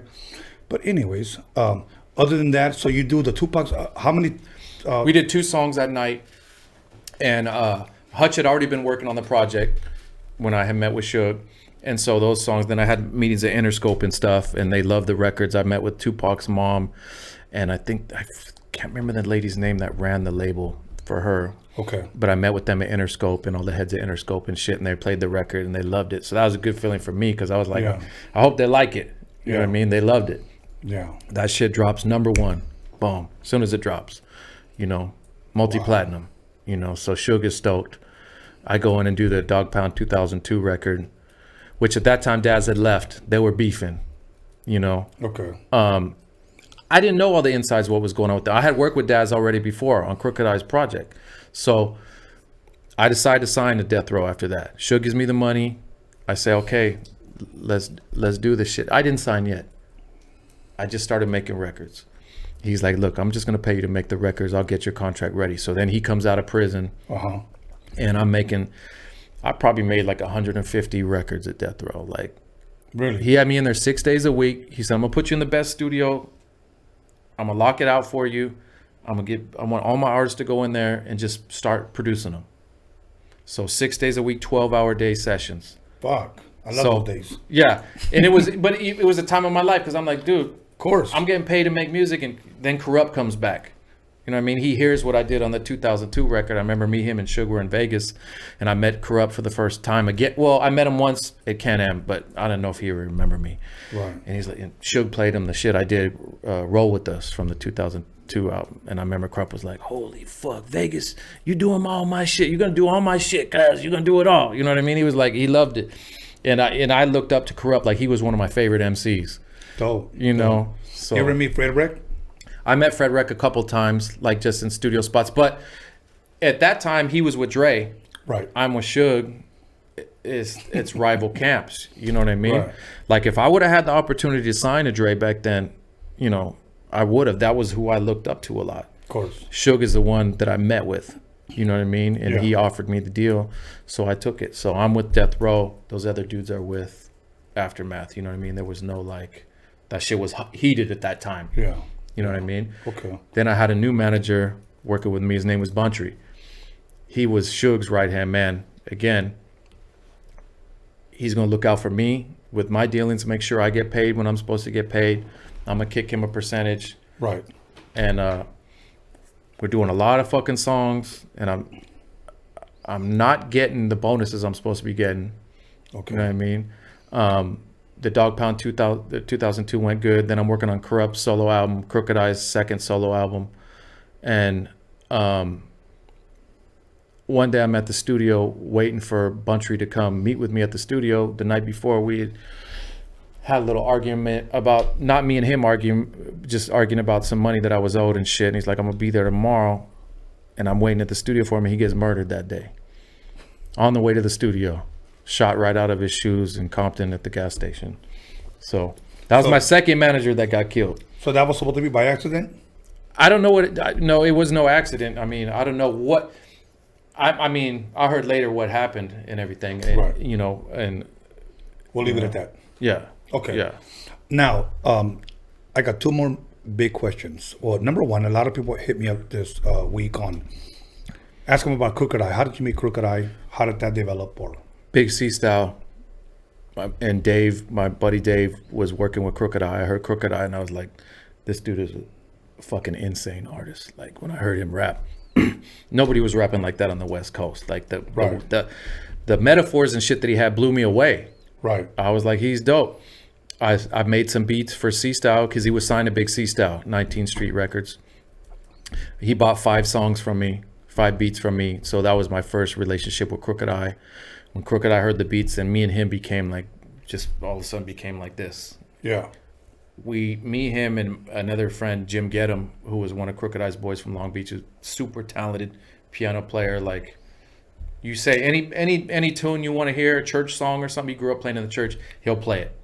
So the three of us, he was waiting on his deal to come through at Death Row to get his budget. I said, fuck the budget, let's just start making the record. I'll budget the record. I'll make it happen. So I went to the studio where I did the Bone Thug stuff and said, look, let's cut this record. Let's work out a deal. Let's push the envelope because they're not getting the record done. And we made a whole album called Untouchable Cali that I swear to God, I still get, every day people hit me up begging me to drop that record. No shit. It was the fucking, if that record would have came out at that time, it would have been the biggest record in hip hop. It was insane. Well, why didn't it come out? Suge came home. They liked the record, but I think he wanted to be a part of the record. Okay. He said, let's cut some more songs. We cut a whole nother set of like another 30 songs. Damn. All these records were, I mean, they were so dope, dude, that when you would listen to it back then, I was just like, dude, we're about to blow the fuck up. Yeah. You know what I mean? I think that at that time, about 300 federal agents raided us at Death Row. One day I left the studio, 4 a.m. Within an hour, the feds jumped through all the windows and all that shit at the studio and the offices and stuff, raided Death Row, seized a bunch of shit. I think the IRS, Suge owed the IRS a lot of money at that time too. Everything got put on hold. We did some soundtracks. We did a Dysfunctional Family soundtrack. I did that with Eddie Griffith. He was in the studio with me every day, which was dope. You know. And it was like a Death Row compilation kind of. We did a bunch of records with all the artists, you know. Right. I also did Left Eye's album when she signed to Death Row. Lisa Left Eye. So I was producing her record, and she died in the middle of the record, which was, dude, there's like so much crazy shit going on. You know, right. A couple other dudes got murdered that were there every day with us too. So it was like people were just dying, dude. People were getting killed. Crazy shit. She was working. She went to go visit Dr. Sebi in Nicaragua, and she had got everybody cleansing and stuff at Death Row, and she got killed over there in a car accident as I was working on her project in the studio. And she was cool as fuck, dude. Wow. Cool person. So a lot of crazy shit went on over there, you know. Okay. Now, it's hard to believe almost, but you know what? Let me say something real quick. This fucking michelada is fucking dope, bro. On another, like, I'm fucking serious. On another note, hey, if you're willing to sponsor me, homie, I'll push your shit. Okay, just throwing that out there. Anyways, you talked to Suge about, if you will, Mexican rappers, yeah, Chicano rappers or whatever. Whatever happened with that? Okay, so in walks one of my homeboys that I had met through Suge. He was a gangster cat. Okay. You know, you tell he ran a lot of shit over in his neighborhood. I'm not gonna mention the neighborhood. Okay. He brings in this 15-year-old rapper, and that was Little G, who is now King Little G. Okay. So I met Little G, another cat named Bullet, another cat named Young Dopey, and I told him, I told Suge, I said, look, I'm gonna start working with these guys. You know what I mean? I see something. Little G had a good voice. He was young. He was like 15. Yeah. You know, I was like, he's got a dope voice. I said, and I think chicks like him. You know what I mean? Mm-hmm. Which, you know, I'm looking at it as a record industry type cat too. Yeah. And me and his older homies, the OG homie from his neighborhood, were like, let's do this company together, and we're gonna start doing this shit ourselves. And so at that time, I'm getting paid a lot per song. You know? I did it for free. I said, look, let's join forces, you and me. Let's work on Little G and Bullets and Young Dopey stuff. Yeah. And let's do it ourselves. And then if Suge chimes in on it, you know what I mean, we'll talk to him about it. You know what I mean? So we cut some records, and those were Little G's first records. You know, Sending This Message, it was called, and a song with him and Bullet on it that we did, and we shot the videos and stuff ourselves at the Century Club, which was like our stomping grounds back then. The Century Club was the shit. Century Club was the shit. We were walking the Century Club, me and the homies, and just have it roped off and just like fucking popping bottles and just, you know, we all were making a lot of money at that time. Booties clapping everywhere. Yeah, everything was wild. And so Little G, that was the start of his rap career. And some shit went down with the older homies, and I don't really know what happened, but this was supposed to be our label. We were going to do Little G stuff, and something would happen to where later I saw one of my homies, I saw him on America's Most Wanted, and I was like, this shit ain't going down no more. You know what I mean? So, you know, let me say something about King Little G, and this was told to me by one of my homies that really, really loves rap. Yeah. He's about my age. He said this: if you ever interview King Little G, I want to be there. I'm talking about here. Yeah. Now, I reached out to him, and for those people that have been wondering when are you going to get King Little G, during this Corona shit, he just said he's not doing no interviews. Yeah. Cool, I respect that. I don't blame him. You know, but my boy said, if he's ever there, I want to be there because I see him like the Mexican Tupac. Mm-hmm. I don't know if other people see that, but that's what's thrown out there. Mm-hmm. The only other person that's been compared to, if you will, a black rapper was Frank V. Proper Dose. They said he was the Mexican Ice Cube. Mm-hmm. Okay, so and they were dope too. Yes, absolutely.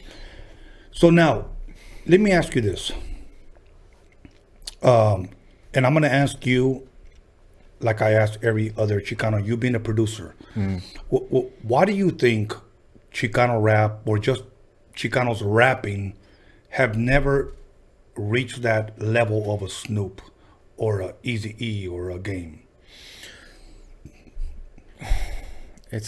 How come you and I haven't been on a bunch of album covers? You know what I mean? Like, why were we always in the background? I don't know.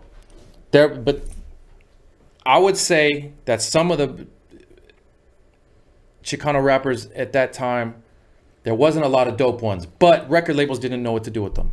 You're right. I was like, when I talked to Suge, I was like, dude, I know what to do. This shit is going to be the biggest fucking shit. Do you know how many Mexicans there are in fucking LA alone? Yes. That will fucking eat this shit up and would love the opportunity to freaking hear one of their people fucking rapping right now? Yes. This is before the whole Chicano fucking shit blew up. Yes. You know what I mean? I was like, dude, that's going to be the next big shit. Trust me. And I think Suge believed me. He was like, yeah, but,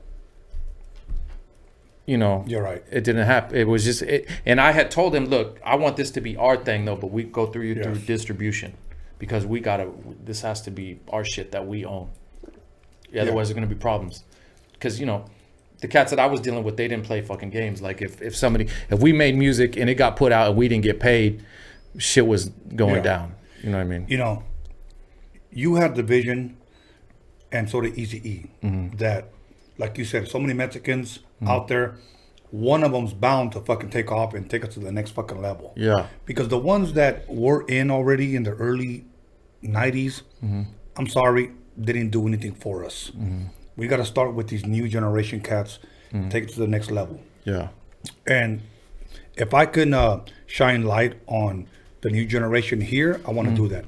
Yeah. You can produce for the next generation. You know what? I'll promote it here. Okay. But I do believe, I was talking to Violet Brown not too long ago, and I asked her, what do you think, Violet? Why do you think she said, first of all, you guys have never peaked. There's never been one person, obviously we had somebody in the early 90s or whatever that came out, but nothing ever happened after that. That was a big record. Yeah. That was a big fucking record. That got me excited when it came out. After that, what happened? Nothing. And then yet we are still on the outskirts of the thing we call hip hop, and we are the number one consumer here, especially here in California. We are hip hop's economy. We buy all the shows, we buy all the tickets, we buy all the apparel, and yet we're still on the outside. Yeah, I don't get it. And when I talk about it, I'll be honest with you. People get upset with me. People get pissed off at me. Well, hip hop is this, hip hop is that, hip hop is this. I understand that, but you know what? Talent is talent regardless of what color you are. Yeah. So, I would say Little G kind of was the next Mexican artist that did blow up. You had Little Rob, King Little G. There's a few other guys out there too. And then a lot of other guys that were doing their thing that were trying to get it cracking. But it's hard because they weren't getting record deals. Yes. No one's offering them a fucking record deal. Right. At that time, I wanted to take Little G to the next level. At the same time, I didn't want to step on toes from his people because I didn't know what really happened. I didn't really know what was going on. Right. But we always remained friends, and I worked with him on the side and gave him songs, the Blue Devil mixtape and shit, which helped blow him up. And then his other album, I just did a song called Capital G for him on his last record, Paint the City Blue. And so we still talk all the time. He does his thing, though I'm doing my thing. But, he always gives it up to me. He's like, dude, I just want to thank you for always being the one that believed in me and kind of put your, I wasn't producing shit for free at that time, dude. I was about my money and business, but I saw something in him and that company, you know what I mean? Right. To where I knew we could have blew the fuck up. Yeah. Especially with Death Row backing us. Yeah. But it's us, So it didn't go down. Shit happened. Little G didn't quit. That's one thing I always respect about him. He didn't quit. He had no fucking money, dude. He was broke. He didn't have shit. He came from nothing. He fucking built his own shit up by himself and did it. I remember he used to call me, like he'd come to my studio and I would put him on interviews back then. You could probably still see shit online. And he would be like, Darren, you got to go on this MySpace shit. But we came from the era where, dude, I didn't take pictures, dude, in the studio. Right. Because half the dudes I was with were fresh. They were felons. Yeah. They couldn't even be in the same room together. You know what I mean? Right. So we, especially at Death Row, dude, like people, there's a couple pictures online with me and Suge and everybody where I'm at the mixing boards and shit, but you won't see a lot of pictures from that era. It's not like today where everybody's got a phone. Right. And you could take a picture. So he did have the foresight to blow up with social media. He was one of the first Mexican rappers that blew up from social media. Yeah. He used that shit to a T. And then he worked with another friend of mine and a couple guys that design clothes, and they started his clothing line and stuff. And like he built like a small empire now. Dope. So dope. Now I'm working with a bunch of, they're Mexican and they rap. Okay. I don't want to call it Chicano rap. I don't know what you call it, dude. I know. I don't even put it in a box, but they're fucking dope. Yeah. And what I'm telling people now is, look, for years I couldn't even work with artists because I was stuck in a contract at Death Row. I had major labels that wanted to give me big deals, publishing deals and stuff. Yeah. But they were afraid Suge would show up and claim that I was his artist. And he had even told me, hey, dude, after all the shit happened with the IRS and all the other stuff, do your thing. I'm not gonna come fuck with you or whatever. You know what I mean? Because I was like, I'm gonna do music regardless, dude. Whatever happens with all this stuff. And I don't really have no ill will towards Suge because Suge was the West Coast at that time. Yeah. You know, there was only a couple places you could go, and you couldn't talk to a CEO of a label at any other label. I dealt with the CEO every day. He was in the studio every day with me for 3 years, sitting there smoking a cigar. And where can you do that at a record label where you can be right there and really like talk to people and be like, you know, hey man, I got a problem with this, or I got a problem with this. We used to get in arguments. People would trip on me like, dude, what the fuck are you doing? Because there was a lot of yes men around there. I know. And Suge, you know, people don't even know that Suge plays the bass. He's a musician. Really? He loves music. One time I walked in there, he was on the MP fucking around and shit. And I was like, Suge, I know you know music. He was like, yeah, you know, I play the bass a little bit, you know, and stuff. So he wanted me to rap when I was there because I was a rapper. When on the Kilocalorie Records, I rapped on the records. Okay. And I've always written with artists. Okay. Because we're making records, it's like this. Some people say, you know, I write all my shit and this and that. I'm like, bro, if you're making a fucking record and you're a producer and you hear a hook on that beat or something or a way the flow should go, you're gonna put your input on it. You know what I mean? So a lot of producers can rap. I'm glad you said that because I won't name the guys and embarrass them. I don't want to say I wrote because I didn't take a pencil and I wrote it, but I told them, say this. Yeah. For the chorus. Yeah. You should name your album this. Yeah. You should name that song That's what a this. good producer does. And that's what I did. But, you know, they never give me the credit. They say, oh, I did this and I did that. Yeah. And I'll be honest, I got kind of tired of that shit. Yeah. So, but anyways. Yeah. One of my last questions is, how is your relationship with Suge, or if you even have one? We don't even have a relationship. Okay. You know, after I left, it wasn't on great terms when, you know, he didn't fuck with me, I didn't fuck with him. Mm-hmm. You know, he had too much. I think that the world was coming down on him at that time.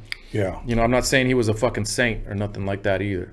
You know, but, you know, his whole company was getting seized and shit like that. You know, he was working with other people. I wasn't happy with the records not coming out. I put my heart and soul into all that shit. If all those records would have came out at the time that I made those records, right? You know, Darren Vegas is up here. You know what I mean? Right. It was crazy. You know, so anyway, I don't have a relationship with them. If I sat down with them right now, we'd probably talk and laugh and talk about bullshit. I don't know. You know, who knows? Do you see at all? Let me give a big shout out to Doughboy Tony. He's one of my new artists that I'm working with right now. Yes.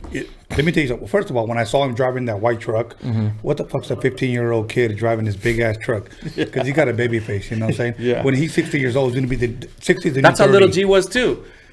He still looks young. Yeah, yeah. You know what I mean? That's good for artists. That's what I tell him, bro. That's a fucking blessing to look young. Because, you know, for some reason, if you're in hip hop, you can't grow old and still do music for some reason, which is fucking ridiculous. Because rock stars are fucking. Yeah, and it's only hip hop. It's fucked up. It shouldn't be like that. I think shit might start changing. I mean, because you got Rolling Stones still singing "Start Me Up." Yeah. Okay, you should have been started up a fucking long time ago, homie. Yeah. Okay, and you're still singing that shit. And people love to go watch them. I know. So, you know, hip hop needs to change in certain aspects. You know what I mean? I'm gonna announce that I'm a little buzzed. Yeah, good. So, good. anyways. This tequila's bomb. And she's laughing. Yeah. Don't laugh at me. I gotta say a quick shout out to my wife Arcelia and my son Hunter and Dylan, and my homeboy Rude Dogg in Mexico. He can't come back, but he was with me through a lot of those meetings with Suge, and when shit went down, he had my back right there. Oh yeah. For some putazos. Yeah, no, he didn't play. He's from Santa Ana. No, I'm good. And you know, another thing, I don't know if we're winding down, but I wanted to say a shout out to Matt Mauser, who's a good friend of mine, and his daughter Penny. I was producing for Kobe Bryant right before he passed. Share that, please. Please share that. I'm gonna take another little sip, and I'm gonna get a little buzzed. And after this, we're gonna go inside, and I'm gonna crash. All right. So go ahead. I was doing music with Kobe. How did you meet him, please? Through my buddy Matt. Okay. He met Kobe through their daughters played basketball together. Okay. So my buddy Matt is a phenomenal songwriter and singer. He has a group called the Tijuana Dogs. And him and Kobe became great friends. And his wife and Kobe coached basketball together for their teams. Yeah. So Kobe heard about me and asked if I would do some beats for him for his podcast shows, the Punies. And he had a lot of other shit that he was doing that people don't know about, that dude did not retire like a normal person. And he was he had his hands in a lot of stuff. I started doing some beats for him. He was paying me through, you know, we hadn't met yet. Then he called me to the studio one day. We worked for about 8 hours, and he sat in there with me as I'm producing music for his shows, and it seemed like he just loved every minute of it. You know, he sat in the director's chair with a bottle of wine as I'm making beats, you know, with Matt and the guitar player Dave and a couple other guys. The keyboard player for the Dodgers was there. Oh shit. We're good. Don't worry about it. Yeah, keyboard player for the Dodgers was one of the guys in there, and so if you don't give me the right answers, So anyway, I started. That's how we built the relationship, and he had wanted to do. He pulled me to the side, like, look, I want to work on some hip hop plays for Broadway and opera type things, and I want you to produce it with me. And I was like, fuck, I'm in. You know what I mean? This is Kobe. You know. So anyway, my good buddy Matt, his wife was on the helicopter with Kobe when it crashed, and it was a devastating moment. And he's a good friend of mine. And anyway, his daughter's song dropped today. We had wrote a song, me and him with his daughter. They did a duet together. She had a show the night that the helicopter crashed with him that was sold out, the Brea Improv. She was supposed to be on that helicopter too. And because she was performing that night, he said, I don't want you to go to the game. I'd rather you just save yourself for the show tonight. And so she was supposed to be on that helicopter too, and wasn't. And her single came out today. Wow. Sorry, I get a little choked up. Wow. But anyway, I just wanted to give them a shout out because they're going through all this Corona stuff with us too, but they lost his wife and the mother of their kids. And so I just wanted to say, go check out Mount Mauser and Penny's new song on YouTube. It dropped today and stuff. And he's a phenomenal singer. It's not hip hop or anything like that. It's more pop for kids, her stuff. And his stuff is, he wrote a song called Lost about the whole situation and stuff. But let me say this. One thing is about Kobe Bryant, just that whole accident. It had the whole world. It impacted the whole world, dude. It fucked up the whole world because it was still, even now, it's still unbelievable. Yeah. I couldn't believe it. I was in the studio and I was like, dude, I hope his wife wasn't on the plane or the helicopter with him too. Yeah. That's such a huge loss for all the families in there. Yeah. There was this one family that posted something on Facebook. I'm on Facebook and on Instagram. And this one family took a family picture at the Staples Center when everybody was gathering. And they said, the caption was, Kobe Bryant was a part of our family. And I'll be honest with you, I think not just Mexican, but every Latino family felt the same. Yeah. I think the whole world felt the same. Yeah. Because we grew up pretty much watching him, an amazing person, and much love, much respect to, everybody who lost loved ones, may they rest in peace. So, yeah. Anyways, brother, well, listen, we come to our time, and any other shout outs you want to give? My little brother Angel, it's his birthday today. I want to say happy birthday to him. He's in New Orleans. He moved out there to work on houses and stuff. Okay. And all the artists that I'm working with right now, a lot of dope ass artists right now. Lottie the G, Doughboy Tony, Slay Guns, Steve Gotti, Richie Rich, just at Baldacci. We got in the studio and did some stuff together. He's another guy that I think could really blow up right now too. Dope. And his documentary is coming out on the 10th, I think. And I had him. Much love to Baldacci and Shady. Yeah. Most definitely. Yeah. Cool. The good people right there. And just all the artists that I'm working with, just be on the lookout for them. I'm probably producing about 200 songs a year right now. Shit. Which is I'm back to my death row days, but producing for this new generation right now. So now, if I ever call you and I tell you, I just want to come by and hang out, don't ever deny me, my brother. I would never. I'm so glad what you're doing right now. Thank you. For the hip hop community and stuff. And I watched the show and I was like, this is the guy I got to go talk to. You know what's funny? Because I don't like to go do interviews. When you said that, I was like, okay, I hope he allows me to interview him. Yeah. So, thank you. Yeah. So, let me go ahead and say this, you guys. Be looking out for Darren Vegas and his production, Doughboy Tony, Lottie G, and everybody else under his production. Make sure you support him. Make sure you support Noelle. Noelle's coming out with some shit. I would like to hook you up with her, so maybe you guys can work something out. Cool. And Sleepy Malo, thank you for coming Sleepy out, Malo. my brother.